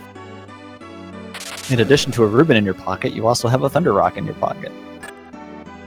Also, I like how he clawed Otto right there. Yeah, I do that all the time myself. Well, it's one of the things I've been trying to work on is being able to change manual auto or change weapons on those like 1 or 2 frames in between loading, which you can do. Now I hear that has soft lock potential.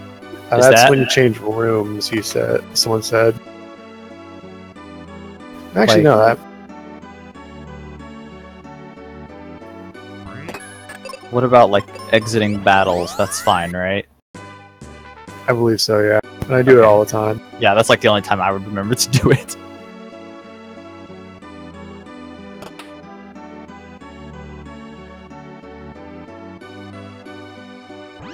Fight Club, I want to say, honestly, this tournament is more about an excuse of playing Mystic Quest with other people and learning to play it.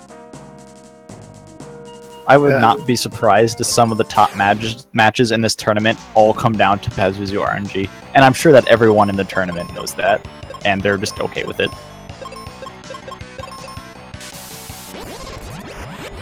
Yeah, I want to say a lot of tournaments in general on the internet, especially when it's not like thousands of people competing, stuff like that.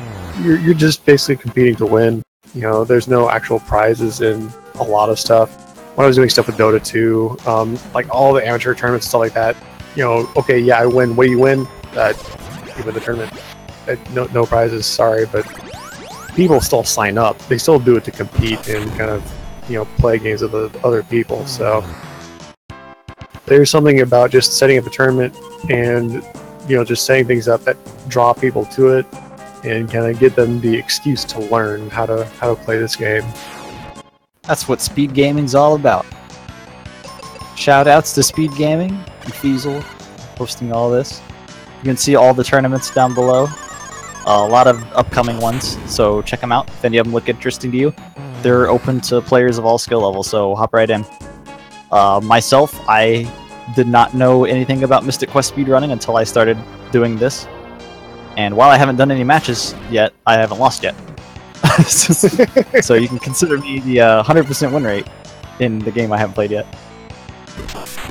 You also have a 0% win rate. That's not here or there. But yeah, Feasel has definitely done a lot of work with these two channels, and just the whole system he has set up is really impressive. Just shout outs to him, even though he's listening right now and we're embarrassing him. So the place at Sylverfyre, to get back to talking about the game, the place that Sylverfyre is at right now is Captain Mac's ship. For some reason, Captain Mac's really important to the story of this game. Why? I don't know. If Captain Mac didn't lose his hat, we probably never would have had this game, right? Yeah, that's what I hear. But so finally after getting all the crystals out, then we finally find Captain Mac and his ship, and then the ship's really just like a mini dungeon, like 4 or 5 fights, so don't even think of that as a dungeon. But after this part, then he goes to the final dungeon, which has some rocking music of its own, so definitely do enjoy that when it comes up. Yeah, poor Ruben. He falls off a bridge, and then we use him to defend us while we kill things. So he gets beat up pretty bad. Yeah, Ruben definitely gets beat up a lot throughout this game. On the Mac ship, it doesn't really have a boss or anything. It just kind of abruptly ends.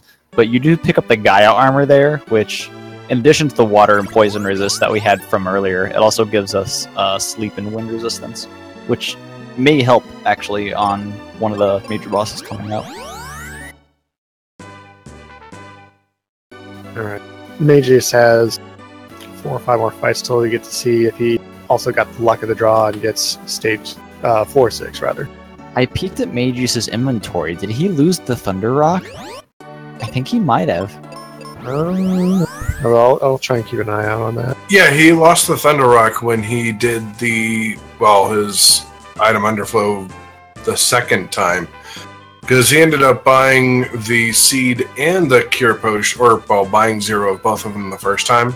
Used just the cure potion, which underflowed those items into his inventory there. Bought the seed again, made the cure potion into the sky coin, and then bought the 19 cure potions after that. So he put the Thunder Rock in there, got rid of it. Just did that so he could actually go into the room where you unlock the door, and then the second time to get the Mobius crest so he can go get the Cupid locket sooner. It didn't really help, but that's what he did. In retrospect, we were questioning, why he wasn't picking up, he was picking up the items in an odd order, but I guess it really all worked out. It was planned, so... Yeah, he had his plan out. He knew what he was doing. The time save, I don't think was worth it, but it did work out the way he wanted it to. Yeah. Ooh, Silver missed it, but he's gonna go for the shield while he's here. I wonder if this was planned. It was totally planned, guys. Totally planned. He's just trying to joke on us. So Silver opting to take the minute time loss in order to grab the Aegis shield down here that gives you stone and paralyzed resistance. Quite a few of the enemies coming up have a petrify attack, and one of the bosses does have a paralyzed attack, so it's definitely helpful. It's just, do you want to spend the minute that it takes to go get it? I think you'll see a lot of top runners opt not to get it and just be at the mercy of RNG, while some of the newer runners, like me, are probably gonna grab it. It's also one of those things where, because in this tournament you can look at the other screen, it's kind of a tactic for whoever's in front. If they feel like they have a comfortable lead, like, no, I'll go ahead and get it. You know, have a little bit of breathing room here. Oh yeah, I definitely noticed that. Safety Absolutely. strat. I didn't actually think of using the claw to pull yourself over there in order to go down quicker. Alright, so Skullrus Rex. This guy is not immune to life and exit. So either one of those spells will instantly kill him. So that's cool. It's pretty cool. Oh, I was missing. What spell was he using on like the groups of 3 ninjas? I'm sorry. By the way, there he went. Exit happened. Oh yeah, there was the boss. Did he have a group of 3 ninjas? I don't know, but I was trying to figure it out because like my flare was not killing them. Flare and white was not killing him. Your level might not have been high enough, or you weren't using the claw when you needed to. No, I had the claw on. I wasn't flares. You have to flare and then thunder one of them, so that you were only flaring 2 of them. I think. Yeah. Yeah, there's a lot of stuff you have to kind of remember in the back of your head on what's the right tactic in order to kill these enemies in basically one turn. Because if they last for multiple turns, there's a good chance you're probably going to die. Funny thing that happened right there with Silver is a ninja went first, suicided himself onto Ben, and then one of the other ninjas called another one. So it just looked like, you know, he blew himself up and then, you know, just magically appeared again like he didn't blow up. And now for my next trick. A disappearing Benjamin.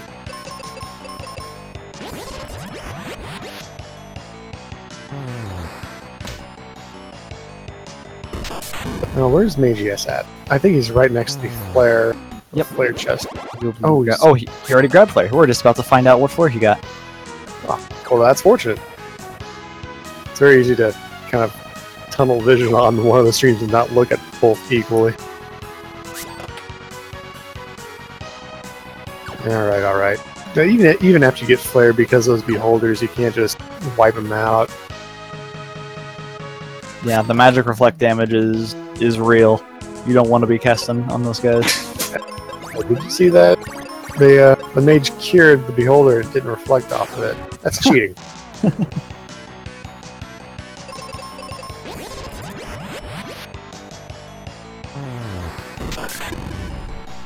Sylverfyre is going through the second of 4 areas, and Come on, Mageius, gets Ooh. 4-6. all right, it's even, and it's gonna be a pretty good time for Mageius. Yo, I bet he's really happy about that. Oh, I bet he is. He's gonna have a pretty nice PD after this. Is he gonna claim that it was his manipulation? I don't know.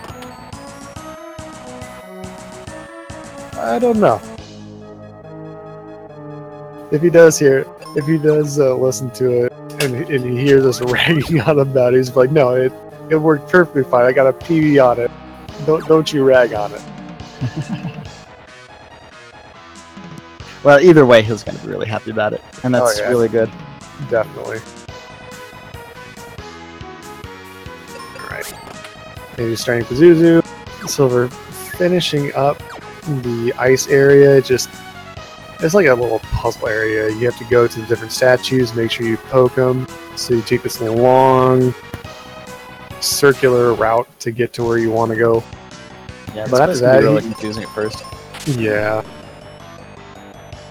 After you kind of figure out where you go, it's actually not that long. But he's going to come up on the second boss, the Stone Golem, I believe. It's kind of weird because first one was Ice Golem, and it's still an ice area, but now he's stone for some reason. If it was like Black Ice Golem, that'd be cool, yeah. And it fitted, but There you go. I like that. it's not. Also, Like this guy is also not immune to exit, so see you later. Hey. Sometimes those dogs can be a huge pain in the butt. Yeah, you're going to be seeing a lot of these Cerberus from here on. They have a Petrify attack and a Confusion attack. The Confusion doesn't work because we picked up the the charm. No, the Cupid Locket. But it definitely works on Phoebe, so you're going to hope for her not to get confused by the dogs, and hope that they don't pitch fight. But he also picked up the Aegis Shield, so he doesn't have to worry about that part. I think he also petrify Phoebe, which is annoying. There's just a lot of... Like, I've wiped on that boss a couple times, even though you can exit him just because of the Cerberus.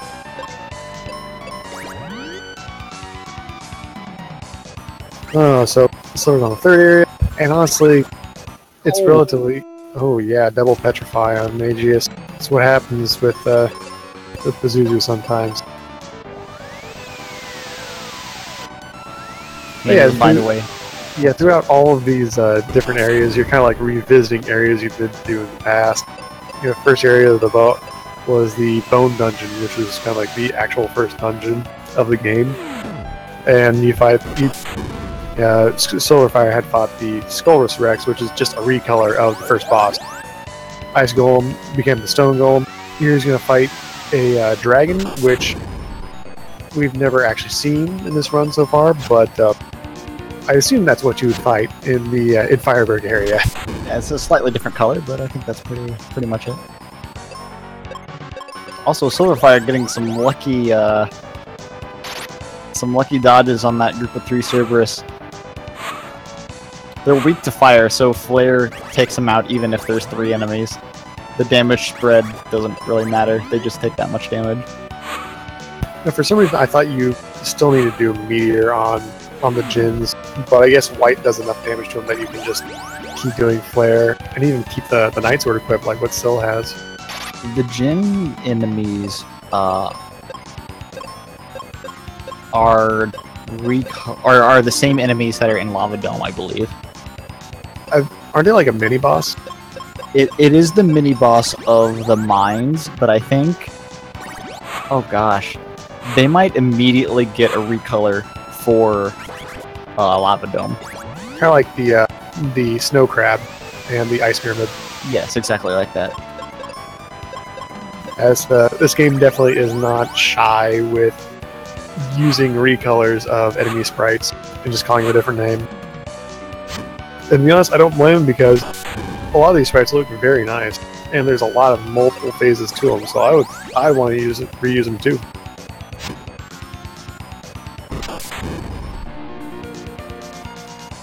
Alright, dual head Wyvern fight. This guy has a paralyzed attack that isn't dangerous because both characters have paralyzed resistance.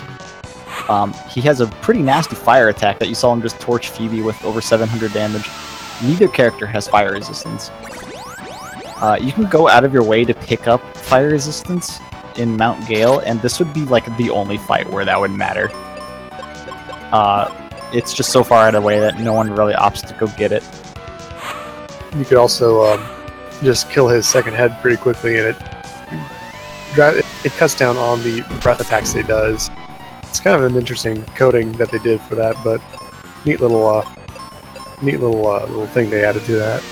I feel like he can still use the fire attack, but it's definitely not... It feels like it's not as common. What do I know? Medusa was also a recolored boss? Interesting. Oh yeah, the actual Medusa is the mini-boss of the volcano. Okay.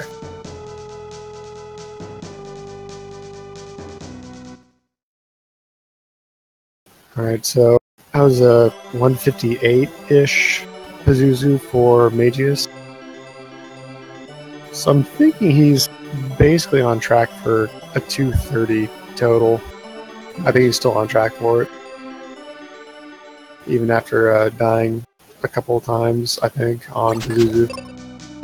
And Silver not having too much issue on dual head there. Going right up to the final portion of the dungeon. Yeah, I think it's going to be roughly a 210 for Sylverfyre here.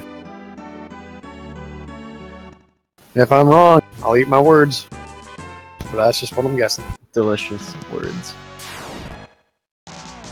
It's all the taste, none of the calories.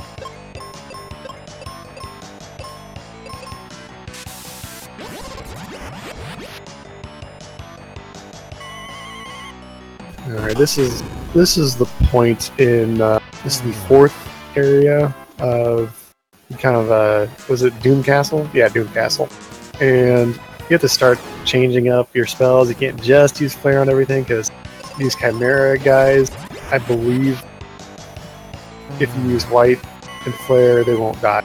You have to use Meteor, I believe. But we'll see. Did you see what happened? Oh, I'm wrong. I am wrong. Yeah, you only need to use the Meteor against it if there's 2 Chimeras, because they do... That's right. Yep. I completely forgot why they did that. Did you catch what happened on Mageius' side right there? No, I didn't see it. What was it? He got Ruben and then got the quest to go find the Thunder Rock. He went downstairs, picked up a heal potion, which didn't have a slot in his inventory, and then he had the Thunder Rock. Oh, that's really nifty. I think that's what happened. Yeah, but then he also loses his other items. So he has to get the Mobius crest back. Oh, well. Oh. Yeah, so that did not work for him as planned. Or maybe it looks like he still has a plan though. He has Ruben, but he definitely needs the crest. What are you up to, Mageius? Did he turn the Thunder Rock in? I guess he did.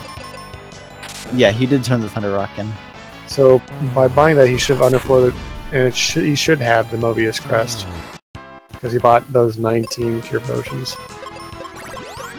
And really, the important thing is the number, not the type of thing he bought. Yep, he has it. All right, he does it. He pulls it off. As long as it works out, whatever. Exactly. Little unorthodox, but it goes through. So it said I knew.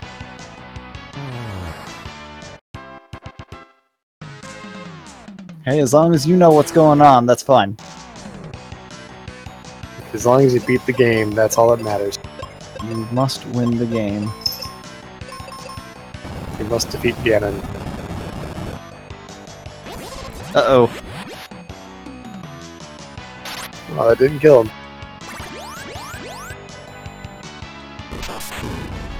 Yeah, it'll be fine. The ferret, yes, they are. This isn't like the randomizer tournament where it's actually like crazy cheating to know things that you shouldn't.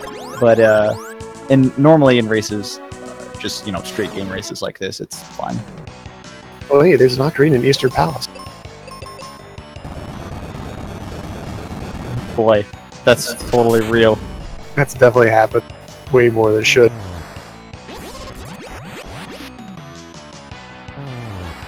Both gloves are in pod, huh?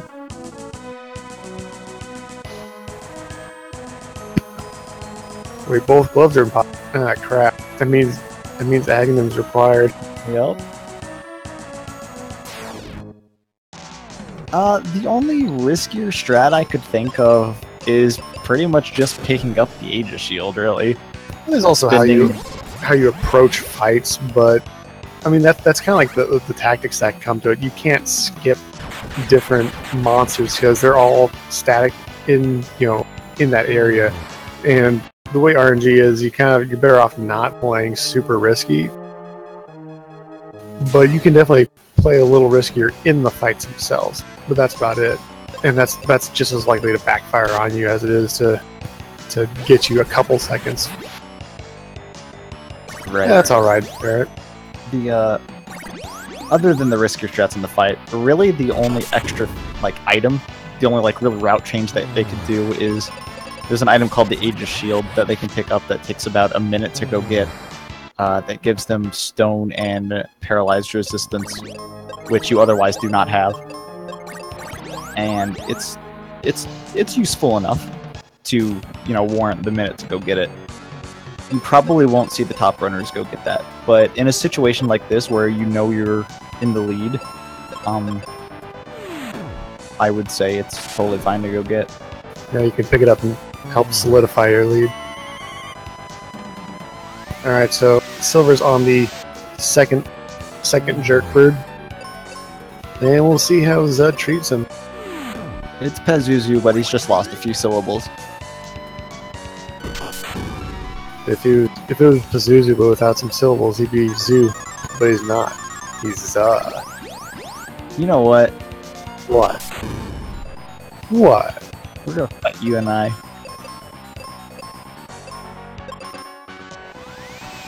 Wait, Pazuzu. I saw here. He has his psych shield just like Pazuzu does, so you don't want to cast magic on him while he has that up, or you're gonna die. You're gonna have a bad time. Oh yeah. He also has Doom Dance, so he can just kill either character anytime he wants to. That's neat. And if he decides to hit Phoebe with that, you better hope Ben can finish the fight in one turn. Didn't the Aegis Shield also give instant death resist?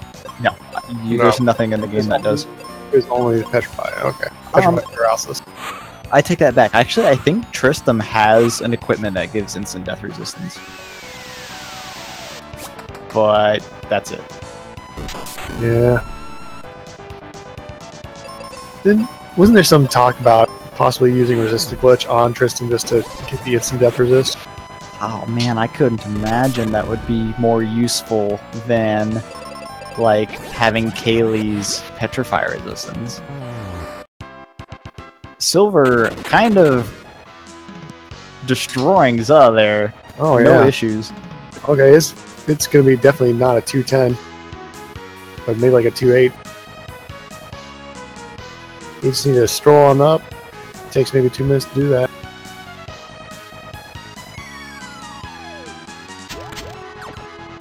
I believe this will be a good PB for him.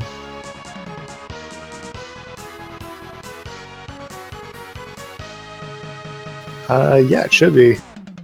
Because his PB is 209.20, according to SRL. Yeah, and on the leaderboard it's 209.18, so yeah, 2 seconds off. But pretty much free at this point. I shouldn't jinx it, but it's pretty much free. He's got bombs equipped. Dark King. Good luck bombing. But yeah, Dark King can, waste a couple rounds of yours, but it's kind of hard to die on him. He is kind of a joke. Normally, Cure missed. This thing. Normally, you wouldn't be able to, cure bomb him to death, but that's kind of one of those things where they just didn't think about it. So you're able to heal him. I don't believe he's actually taking damage from it. You're just healing him so much he's overflowing and getting like negative damage because of it, or taking damage because of it's overflowing and grabbing back round from the bottom. Oh no! Don't cure! Oh, that was really close. He almost cast cure with Phoebe. That's not what you want to do. That's gonna be time. 208.13. That is a minute and 5 second PB, which puts him between Cyclone and RPG Chick. Very nice. Puts him from 20th to 17th. GG to Sylverfyre. It's a right. solid run for him. That's gonna be his second win in his group. Was that his third match? That was his third match. Yes, he's 2 wins and 1 loss. I believe the way the group stages are, and in this tournament we're currently in like a round robin group stage where everyone gets split into 4 different players and you play each other. So it takes the winner of each group and I believe the person with the best time in each group. Not just first and second, but the first of each. So how'd you say his time was? It was between who's and who's? Oh, his time goes in on the leaderboard. It would be right in between Cyclone and the RPG Chick. Okay. That's on the leaderboard though, not necessarily in his group. Not the group. Yeah. No, in his group, I have no idea. I'm gonna go check that right now. No. In his group, Opus is definitely moving ahead with 3 wins. Let's see who has the top score besides that, the top time. I want to say someone in the tournament had like a 2:02. That's really good. Yeah. Yeah, I like how the points showed negative. Oh, I see that. They're just underflowing. Wow, welcome Sylverfyre. An awesome victory and awesome PB, man.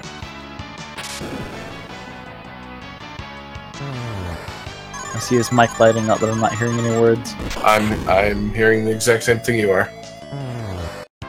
Well, Silver's in here, but I don't think his mic is working quite yet. Okay. Yeah. There you go. There we go. Alright. Sorry about that. Anyway, so I was not feeling like that was going to go well because the tree is normally, it's probably the best part of my run normally, and I did terribly at that area of the game. Like everything, I did okay coming up to Ice Pyramid up until I fell down, and then I just started to like bleed time left and right. Yep, but and then I picked it up after the tree ended. Yep, and 6'4" Pazuzu did not hurt you at all. Oh no, it did not. So, Silver, how did you feel when you fell in the Ice Pyramid? I literally was like, no! I think we all were. And then I had to think about it. It's like, wait, if I just walk left and down, then I'm going to fight an extra fight. So I think it's faster to fall down again and walk around. I think you could have just hit B to like jump across. Unless that doesn't clear the No, next that spot. doesn't go to where you need to go. That would have worked because that would have led you down into the hole that you have to bomb. Because you Yeah, had to but go that way anyway. there's enemies in the way. Oh, was there? Huh. Yes. I haven't had There's the mirror two fights until... there. It's fights that you're never supposed to fight, but I've done that before, and therefore I know that there are fights there. I see. Alright. Yeah, you kind of don't want to take those fights at that time because you know Yeah, you 'cause don't have you're infinite running a seed. little low on magic on Phoebe, and you're like, you don't want to waste any fires before the ice golem. It can get a little stressful there.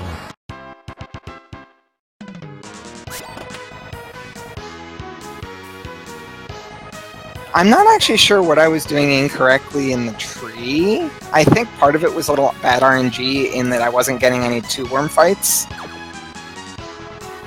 It's always... And I think some of it was like me screwing up some of the blob fights and stuff like that. I don't recall your tree being like terrible. It was 3 minutes worse than my PB's tree. No, it's a little longer. Yeah.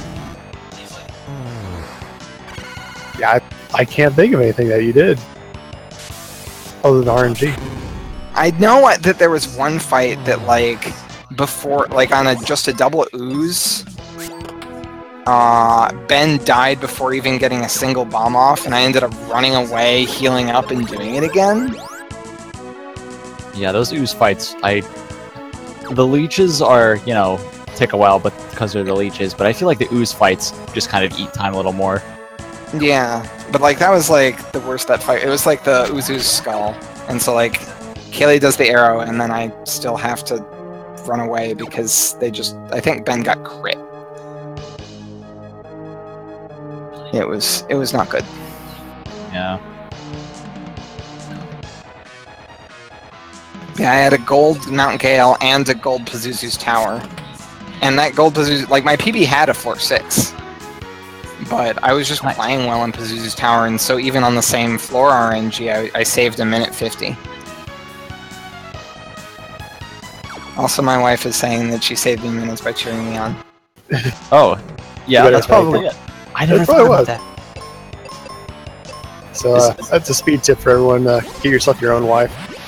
It'll boost your time. The wife-assisted speedruns. Yeah. Wife. WAF. Speedruns.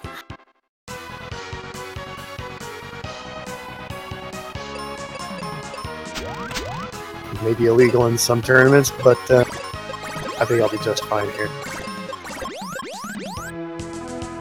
Your opponent kind of had a little different route. Yeah, I heard he was doing this thing that lets him get the multi-key so that he can go and get the mega grenades and the Cupid locket early. Yep, that's exactly what happened. The first time he got the Firebird, he got both of those. I don't think... Oh, wow. That was a bit of an unfortunate fight. I don't think it actually saved enough time to be worth all of the inventory management you need to do to get him. Because the bombs don't actually help you kill anything. Yeah, they don't actually save tree. any cycles on oozes. Also, this is some pretty crummy RNG on the Stone Golem here. Oh, he's on the Stone Golem? Yeah, he's died twice already. These guys are... I don't know if you noticed, but I did not mean to get the Aegis shield, and then it saved my butt like 4 times. we kind of played it off. We saw you going for it and miss it, and just like, oh well, he probably meant to do that, right? Right. Yeah. I was like, I'm on PB pace. I'm gonna skip the Aegis shield, and then like I slipped. My finger literally slipped, and I'm like, well, I guess I'm getting the Aegis shield. And then clearly it was just the game telling me saying, no, you need the Aegis shield. Because I counted 4 times that I got hit by the petrified powder. Oh wow. Or paralyzed powder. Yeah, I definitely came into use there. So, yeah, it's kind of one of those things of like it was a solid run. And do you think it was more of you just kind of executed better in the last half of it, or just RNG went your way? Combination I was definitely executing better than I had previously in the later part of the game. By execution, like weapon swaps and menuing. Weapon swaps are still kind of shaky for me, but like just the menuing in Pazuzu's Tower and Doom Castle were both really crisp, and also I was going like decision making faster on Twin Head and Zoo, because those can leave you in tricky places in terms of like how much health you have left, and yeah, you kind of need to figure out how safe you want to play it. Yeah.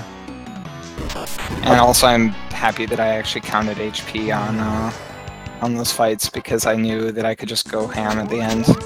Yeah, I noticed that a couple times. Otherwise let me dead. Yeah, we noticed that a couple times. Like, man, he's going really gutsy on this. And then it's like, no, it worked. He made it work. No, boss died. That's all that matters. Like, a couple of those, it's like, I know that Phoebe could get outsped and killed here, but even then the arrow would finish it off. Like on Twin Head. Because Phoebe is straight up slower than Twin Head. Speaking of menu manipulation, stuff like that. Casting Meteor.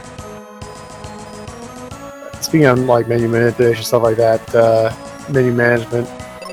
There's a couple times where I was going to tree and just Ben kept getting bodied and down to 1 HP, and it's just like, man, I'm wasting a bunch of time, but I have to heal him, or else I'm going to lose a bunch of fights and waste even more time. Is that like one of those things that you kind of felt didn't happen to you, or? No, that definitely happened to me in the tree. It wasn't happening to me as much in Pazuzu's Tower. For example, like on the Manticore fights, I was like, oh, I got through that fight, fine. Yeah, those things definitely add up. And it's kind of one of those things where, about how safe do you like to play it with health in Pazuzu Tower? I tend to, as far as Ben's HP in the Manticore hallway, I almost always heal up to full, or like same number of hits to kill as full. So like over 700 or something. Yeah. Other than that, I'll let Ben drop to like 400-ish and just carry on. Because most of the time that like in some of those fights, like if Ben drops, Kaylee just cleans up the mess anyway. It doesn't matter. That's true. And there really isn't any place in The Pazuzu quakes, where you the want to sorcerer leave it on. quakes are also kind of dangerous. They do a ton of damage. Oh. They can actually hit Kaylee for like 700 something if Ben is dead. Oh yeah, that's one of the big things you kind of want Ben up for, just to soak the quakes. But I'm also kind of thinking, ooh. And maybe it's kind of a rough time here. He should have That was healed just on really that funny. turn. Because Phoebe's at a really dangerous amount of health. Yeah, I believe that is enough to get one shot by the fire. It's definitely is. 700 something. Okay, she auto-cured. 742. Man, that would have been close. Oh, she just barely doesn't have enough health to survive too. Correct. How important is like HP and stuff like that, in your opinion? Knowing where you're safe versus where you're not safe, particularly on boss fights, is incredibly important. And this is actually one of the fights that trips more people up than a lot of other ones. Because you're thinking like,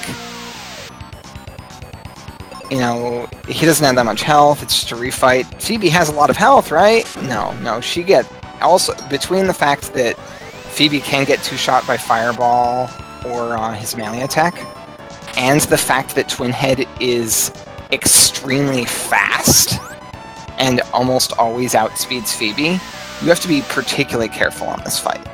Because Phoebe's heal is almost never going to go off before Twin Head's turn. So the double fireball is definitely a real threat. Absolutely. Well, But that usually just means that when he won't actually fireball once he's below half health. And if you have Phoebe on auto, she gets fireballed and then she'll heal herself up because she's below half health. So it's kind of important to take advantage of that. yeah, I see that. That reactive healing that the AI can do that you can't do. But also sometimes it's important to override the AI and just manually heal because, you know, Phoebe's at like 1,000 health or something. And, you know, the AI won't heal that, but it's much better to heal than to drop to like 300 and then not have a chance to heal. Where's he going? He's trying to decide, but he made the right choice. Okay, there we go. Yeah, I get It's one of lost those in second this. guessing. It's like, oh, okay, yeah. When I was looking, I could not remember where to go. Only recently do I feel like Did he I actually pick know up where to go. Aegis Shield or not? Okay. I don't think so. No, I No, don't. because Ben was getting petrified. He doesn't realize that Cerberus are weak to fire, does he? Oh, there's Flare. Okay, now he remembered. Yeah, you can take out all He three. probably just mashed it thinking that he was on Flare from the last fight, and he was actually on, Ooh, that's a scary Yeah, fight. even if there's three... Oh, this isn't the right way. Maybe just go the other way. Even if there's three enemies, Flare will still take out. Yeah, Cerberus. because they're weak, and it does so much damage. No, go up and to the right. Go up the staircase. No. This doesn't look right. Turn around. No. But the zoo's right there. You can just walk over there, right? Just climb on up. Use a rope. Jump over. Just use arrow. Lift yourself up. Yeah. Go to the right here. All right.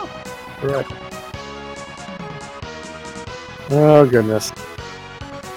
I've totally done this before too. Just so you know, this Thanatos up here, I totally beat him up. I've gotten confused, just not on that particular area. A little further on, I went the wrong way. Counter saying no, go away.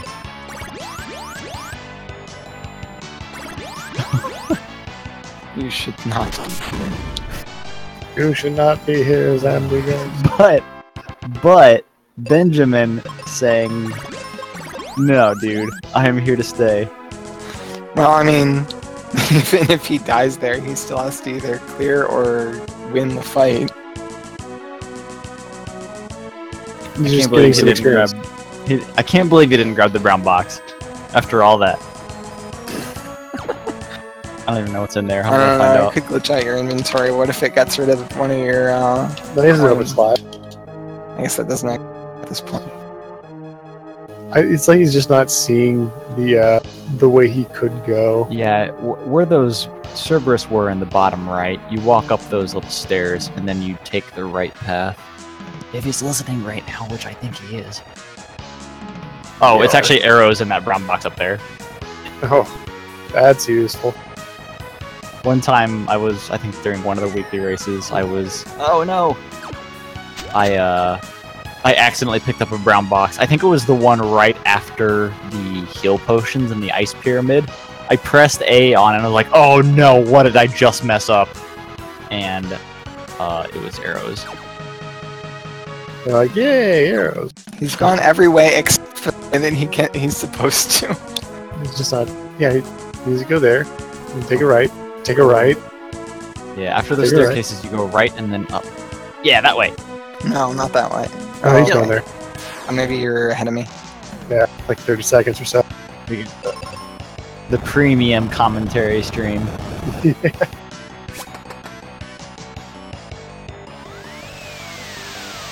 There's a reason that Yaga Wrong Way is a Franker Face Z emote in my chat. I'm bad at that too.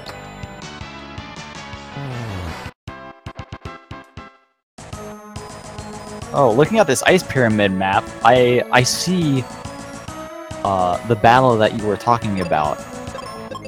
Yeah, each of the entrances to that ice bomb center. Yeah, each of the entrances does have an enemy, so you're right, you would have ran into something. And I think I would have run into that thing without any thunder charges. I think it requires Thunder too. Yeah, so that would not have been pretty. I've definitely had to fight that fight before too.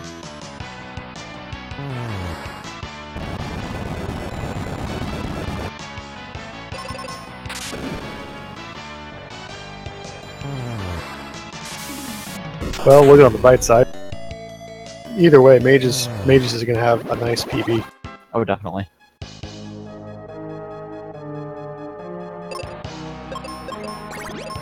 If only there was a way to, like activate Windia when you get to it that first time, so you can just skip the tree. You can teleport to India like he did, but the problem with that is until you beat the tree, you can't walk on the battlefields. Yeah. Yeah, it doesn't activate like any of the place to actually walk through, which is what I meant by unlocking it. Okay, yeah. You can't get off of Windy is what you mean. I get it. Yeah. He did talk to Otto, so he could have gone to Mount Gale, but you're right, he still couldn't have gone past the battlefields. So I think right after the tree, he could walk straight to Mount Gale. Yeah, he he talks to that way. Like after the tree, he just walks straight to Mount Gale without stopping at Windy that second time. I do like how Kaylee comes out of you, points at you, and then goes back in. But you still And don't she's not have even her in as an ally. she's not even in your party. Yeah. He just has a pocket Kaylee.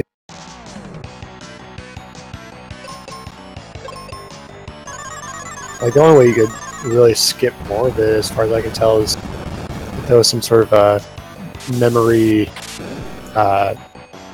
affecting glitch.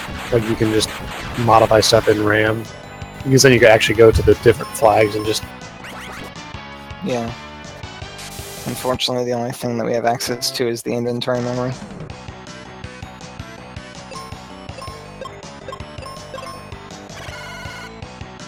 And the area where that's at, I want to say that's kind of like in the middle-ish of the RAM, whereas the flags I think are more near the end part of it.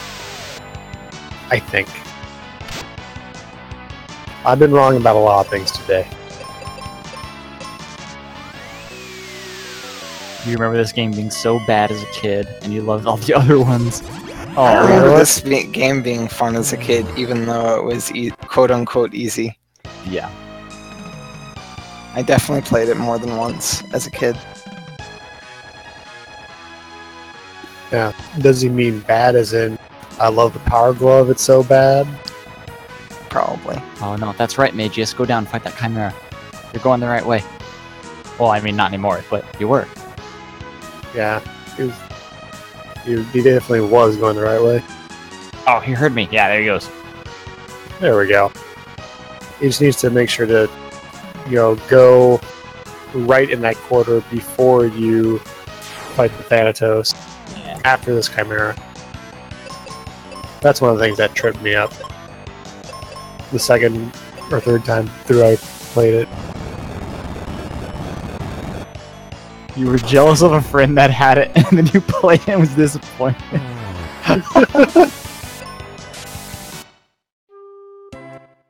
Oh, poor Mystic Quest.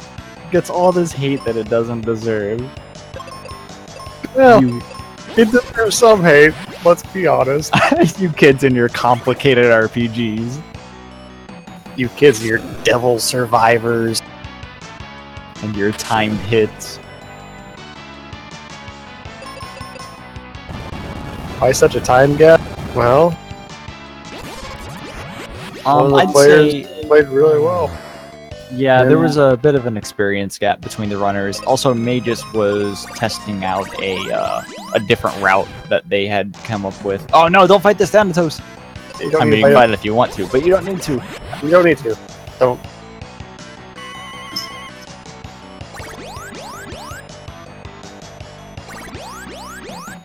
I think that actually locks me in for advancing. It does. That is What your does? second winning. That was your second win, and yeah, both the other two players in your group have 2 losses, so they're not going to be able to catch up. And Opus is 3-0. Playing against Opus was a little frustrating because I was like constantly up. Like I would reach a boss just as he was finishing it every time. Sheesh. Yeah, that can definitely get a little frustrating at times. Just like, I'm trying my best. It's not working. What And do then I gotta just got stuck on and then just as he was beating Zoo, I got like stuck on 2,000,000 deaths, and by 1,000,000 I mean 6. But at that point, it's like, well, I didn't win anyway, so whatever. So what about you, Teef? Are you set to advance? I'm gonna say probably not. At best, it would be a tie. Actually, be a 3-way tie if I beat Mark B. But then it would come down to time. Who has the best time? Oh, that's right, because you lost to Borm today, right? So Borm's two wins, 1 loss.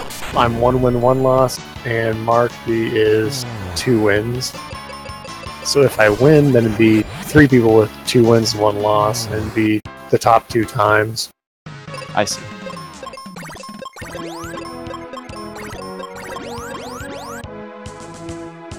Alright, going into the...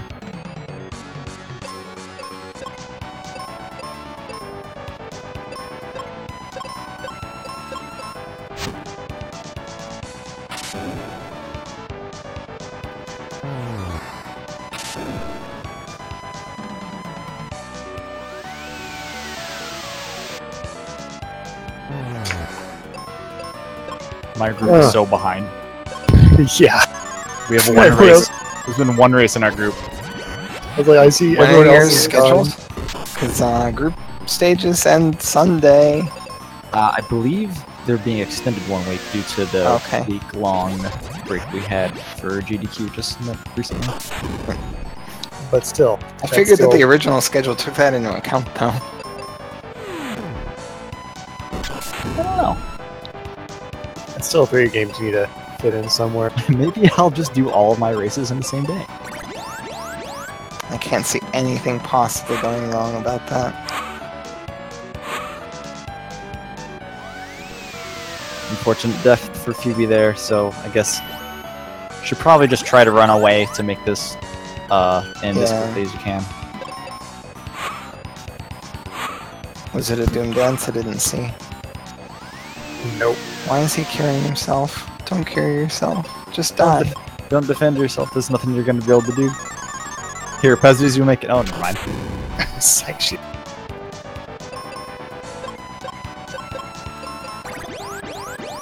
It's kind of something curious I keep forgetting about, but when you defend, when you're blind and you try defending someone, you don't actually like cover them if you're blind for some reason.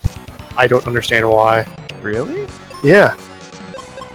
Like if you're blind, you can't defend people. It's weird. I mean, I guess you don't know where they are. You just put your body in front of them. That's all you need to do. Yeah, but you don't know where they are. You can hear them. You're not deaf. What if they have the deaf status? Interesting. And if you glitch get both here. of them, if you wipe and then you don't switch your weapon, you don't get the stat bonuses from the claw or the sword. yeah, that was That's right. actually made a difference earlier in one of the races. Oh, really? Yeah, one of the runners was having problems on Dark King, not unequipping the claw to use their cures. Oh, critical hit from Psych Shield, 2 damage, and they didn't get it until they had died and didn't change their weapon. So they had the claw on, but didn't have the magic, and then it worked fine. Oh boy.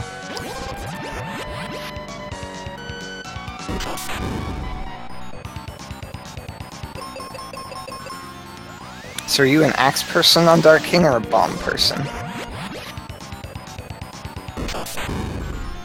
The real question. Oh gosh.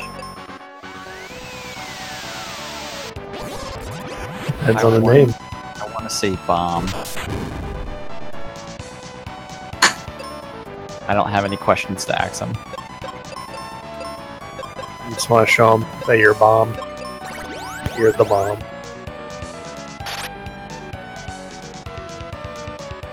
I should definitely go ham this turn. He's not going ham. Yeah, whenever both Pazuzu and put up their Psych Shield, they always do it at the end of the turn, so you have you're able to throw out any spells without any fear of them being reflected. Also, it means that you're definitely going to get, like, for example, it doesn't matter if Ben dies after he gets his flare off, even if he is at a low enough health that he could die. So as long as Phoebe's not going to die, then just go ham. Oh no! Uh-oh. Oh, okay, no, he defended with Phoebe, okay. Oh no again! Uh-oh. No. Uh-oh. Bye, Oh. Link. Thank you for the sub, Sakura sponsor. Sour, please.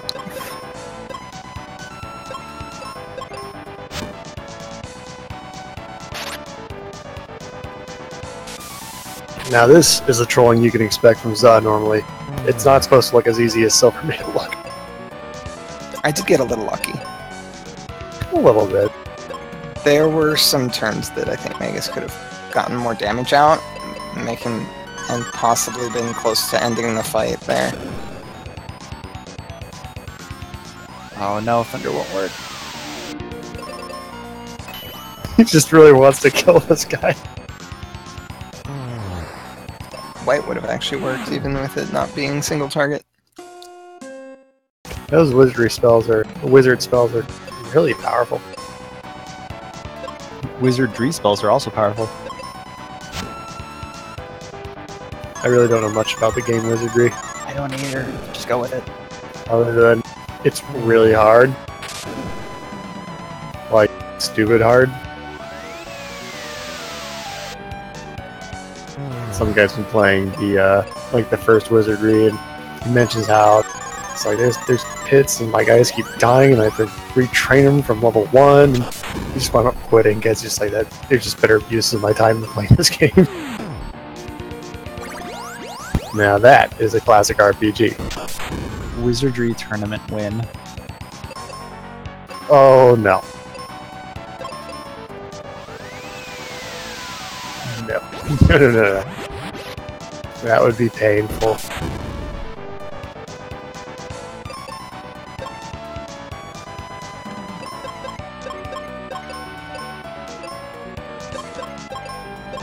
There was a screenshot of the, party fighting monsters, and there are like 3 monsters that could, petrify you on touch, 4 that could reduce your level when they attack, like 5 that resurrect others, like, and there's like and they were all having to fight them at the same time. He In, was an, like, in an "No." ambush. Yes, and it wasn't an ambush too. It wasn't an ambush. Yeah, I think you sent that to me. I saw that. That's why I have great respect and also fear for wizardry. Well, I'd much rather play Mystic Quest, where if I screw up and do the dumbs, I can recover from it. In like a minute rather than Like a yeah. day. Exactly.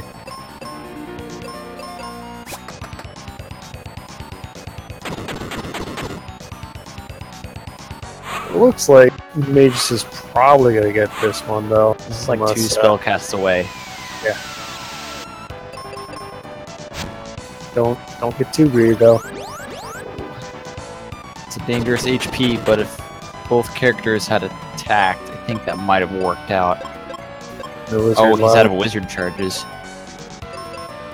Arrow We works. should shift arrow. Oh, that was a little scary. Yeah.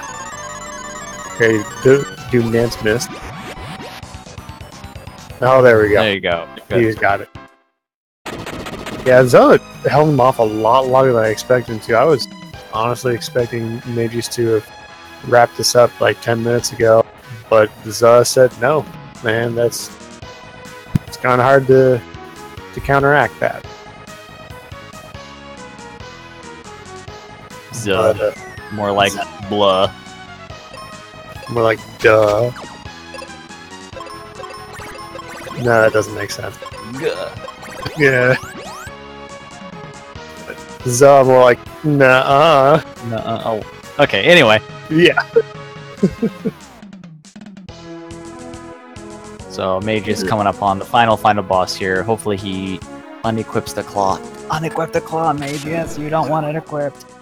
I'm cheating by telling him what to do. We're in your corner, man. You really need to unequip that claw. You can do it. Watch over that pillar. By the time he hears it, he'll already be past it.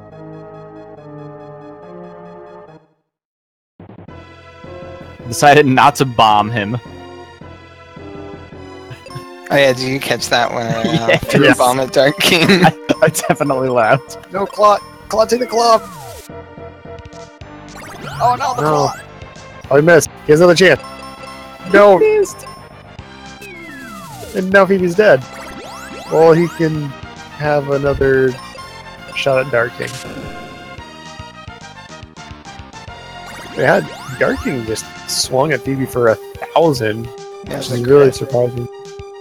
They actually do 3,000 less damage to Dark King there because you have the Slightly more healing. oh gosh, he triggered the cutscene before dying. No, he's still alive. Now Oh, there he's we go. dead. Oh, but I mean, grr. triggering the cutscene of Dark King Now see switching. what I really am. They're dead already, dude. You don't have to yell at them. He's dead. He can't see what you really are. You just wasted the extra time. All right, Yeah, how's it so going? as long as Mageius doesn't change weapons, I think this will be fine because he does. He Does missed change again. weapons to the axe or the bomb. Sure, I guess that works. Oh But you my can god, also- those crits though. You should let Phoebe cure herself.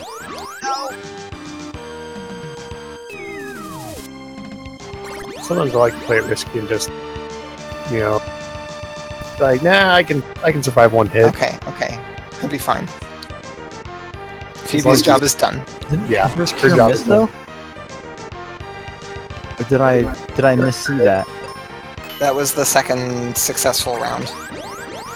So it's actually the third round of the fight. Oh, okay. That's So it. we got it. Nice. He wins. He beat the game. All right, Mageius, 2 hours, 44 minutes, and 8 seconds, with which is a 47-minute PB. Very nice. All right. And an interesting route. I like the possibility of it. I like seeing work put into it. I think in its current iteration, it could it needs a little more work because I don't think it's enough gain for the time loss. Yeah. But I do like the fact that someone's willing to work on it. Is what's word, like wanting to put the time to try new stuff. I also liked how it worked out. Despite us being a little skeptical, like everything just fell into place at the end. So they knew exactly what they were doing. Oh yeah, we thought it was just like a huge, like, oh man, he made a goof there. Oh, how's he gonna recover from that? It's gonna be hard. It's like, no, actually he does need to recover. It was all planned. It was all a part of the plan.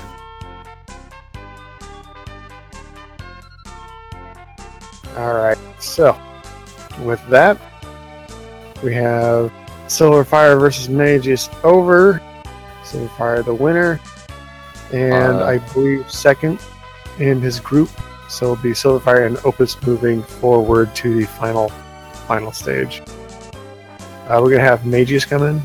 I'm not sure. That's a good question. How much longer do we want to keep chatting? No.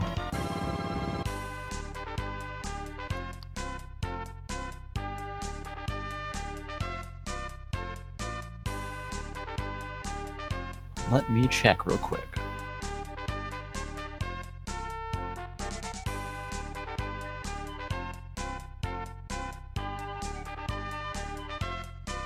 Alright.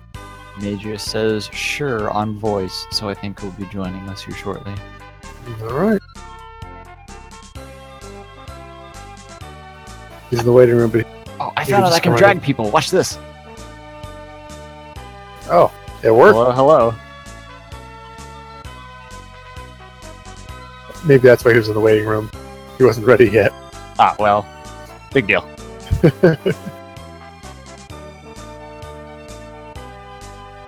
That's alright. So this was the third match of the day and the last Mystic Quest match of the day. Is there anything else scheduled with speed gaming? I don't think there's any more speed gaming tonight.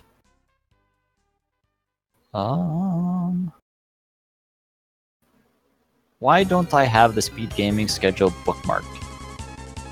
I ask you for it every single time. I'm usually ready.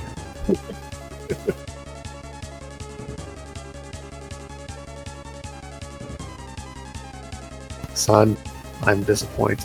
Oh, he just hopped out of the room. Maybe he isn't still ready.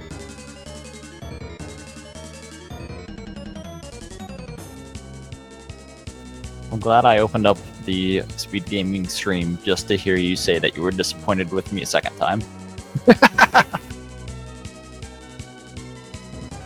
Well, tough love, I guess. Yeah. Okay, the speed gaming tomorrow. There is a Mystic Quest race at 9 p.m. Eastern, and that is the only scheduled thing for speed gaming tomorrow. It will be here on the main channel. I think we're still gonna get Mageius in here. I'm still willing to talk to them until we're told not to. Yeah. By the way, the match tomorrow is Fred F. Coughlin versus Mageius, so you'll get an extra double dose, extra helping of Mageius. Mageius, are you here and with us? Oh, he brought himself in. Nice. I'm guessing his push to talk or something like that is not quite working because he's not even lighting up.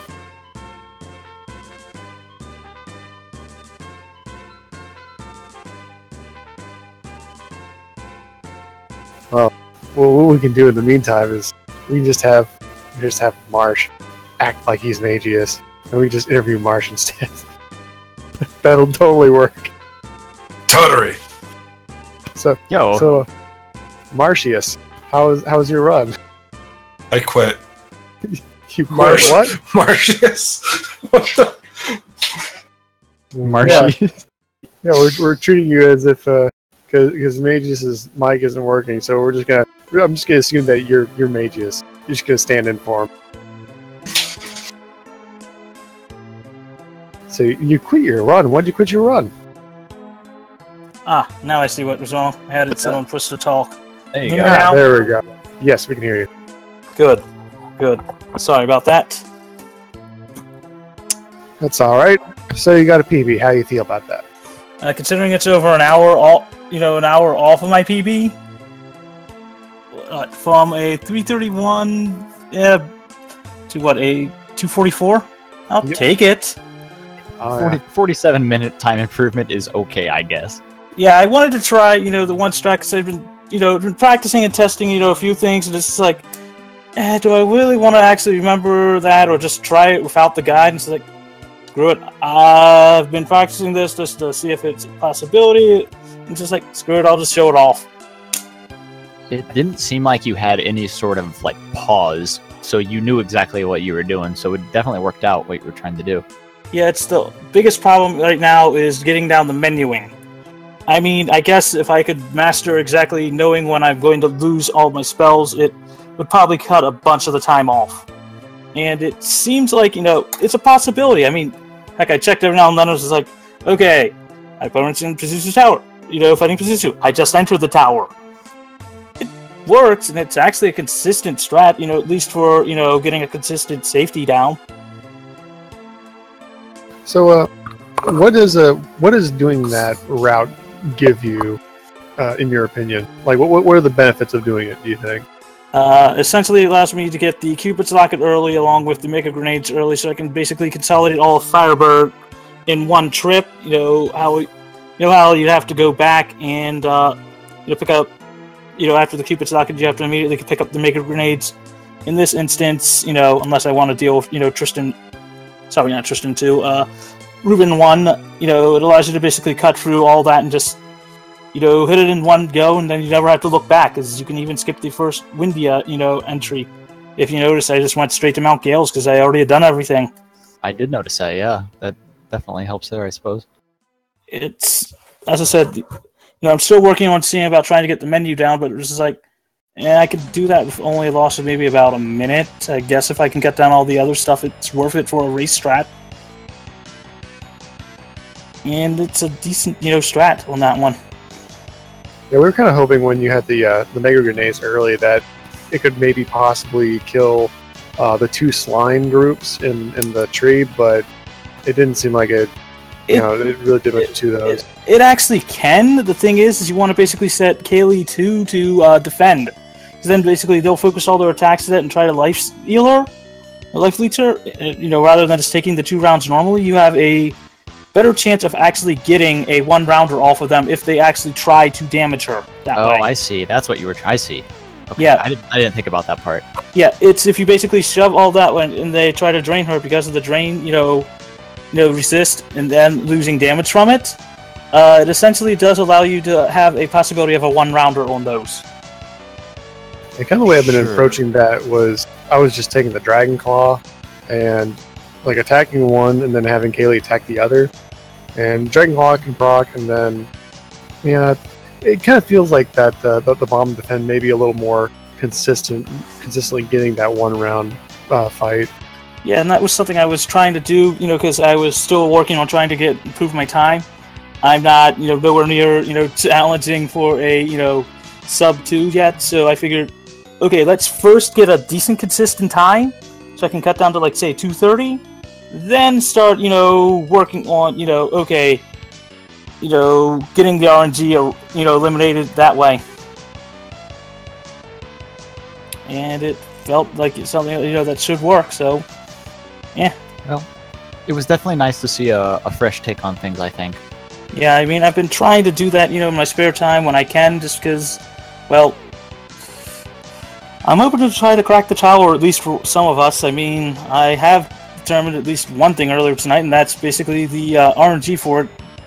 You could probably plan it to the music on, some of the stuff, because there's clearly some of the times, when testing, you could find, you could get the same, floor near the exact same point in the music. So you could probably, if you're good at that, might be able to actually get within a second or so to help get your floor.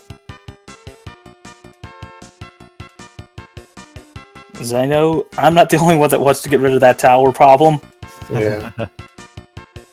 One thing I want to ask you about is your Ghidra fight, where you had like 4 turns of petrified Benjamin and just had Kaylee constantly casting arrow without any regards to her health. That's what was that? Oh yeah, that's because I basically knew the first attacks with Ben basically weakened it enough that I just didn't need to care. As long as I could basically just keep, not taking damage, I was doing, enough extra damage from, having the Dragon Claw plus, Cupid's Locket to essentially, compensate for that. So I could just basically go, okay, I could roll the dice there because essentially, I had basically knocked off like, about half a hit to, 1 whole hit, off the count, just off of those 2 initial Ben attacks. So knowing that, I could play a bit, more looser with that. Same thing when having to deal with, a few of the mobs, just healing.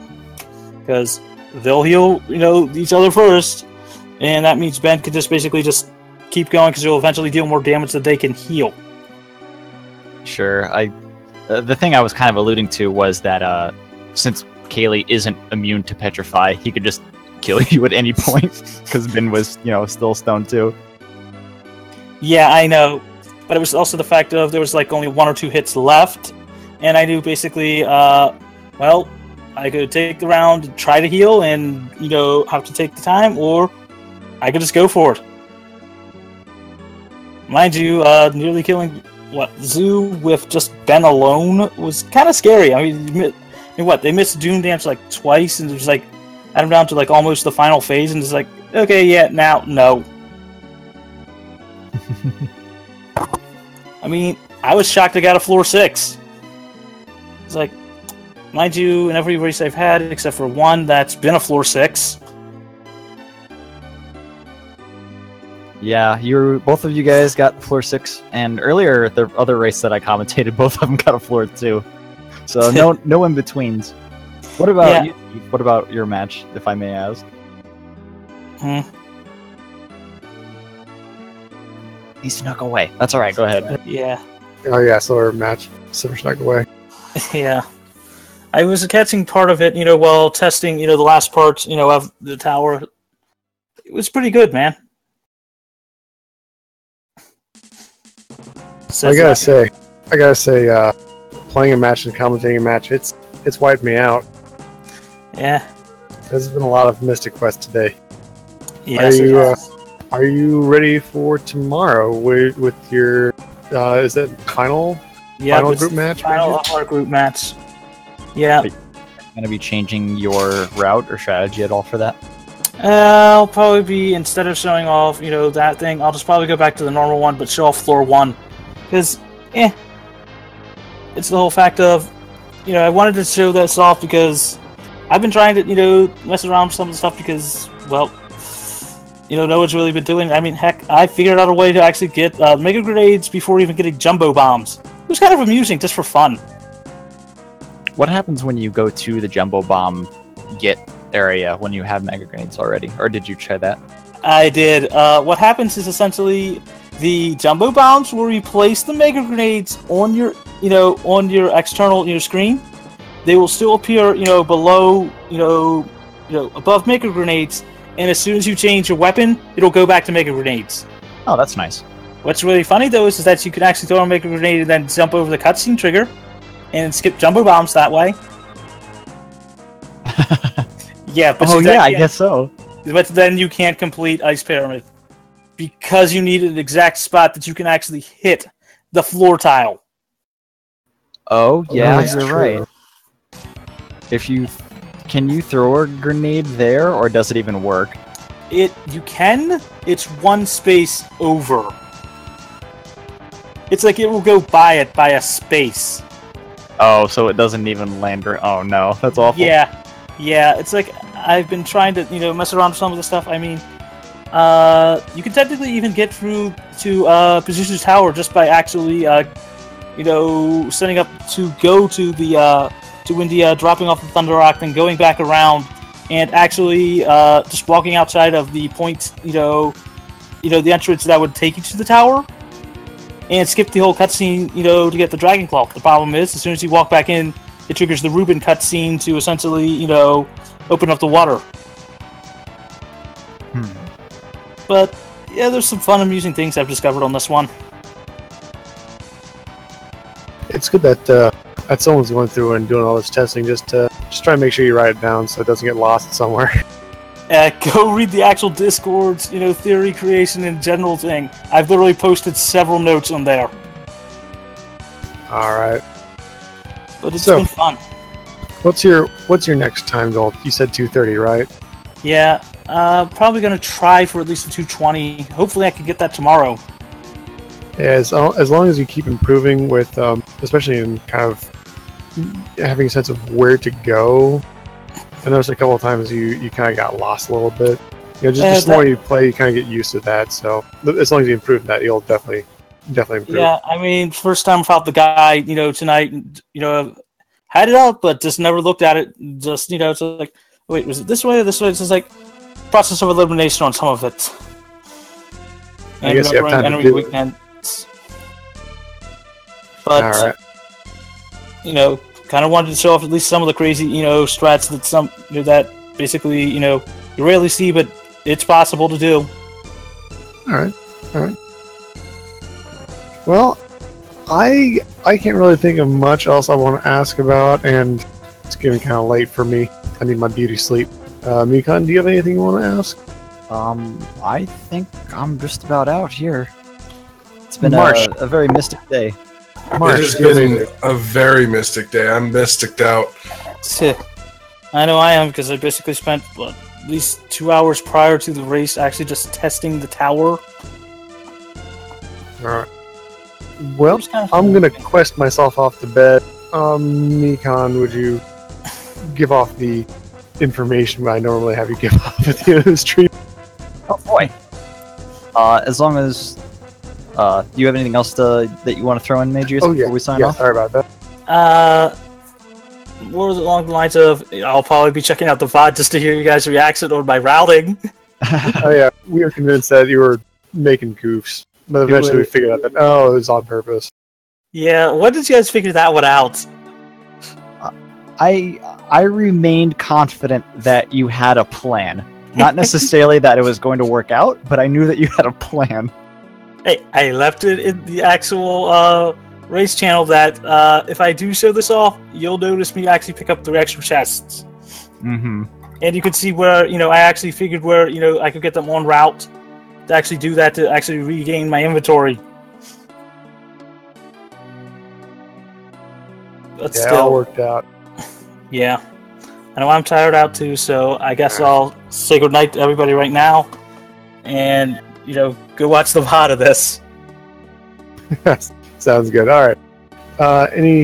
What information do we need to tell them, Mikan? I think I went over this a couple times already, but tomorrow at 9 p.m. Eastern is going to be a match between F. Coughlin, Fred, you might know him from certain Zelda things, and Mageius. It'll be the final match of Group E, and it is the only thing on the Speed Gaming schedule for tomorrow. So at 9 p.m. Eastern, right here on the main channel, is Mystic Quest, and I think that's just about it. Be there or be square. Yeah. Oh yeah.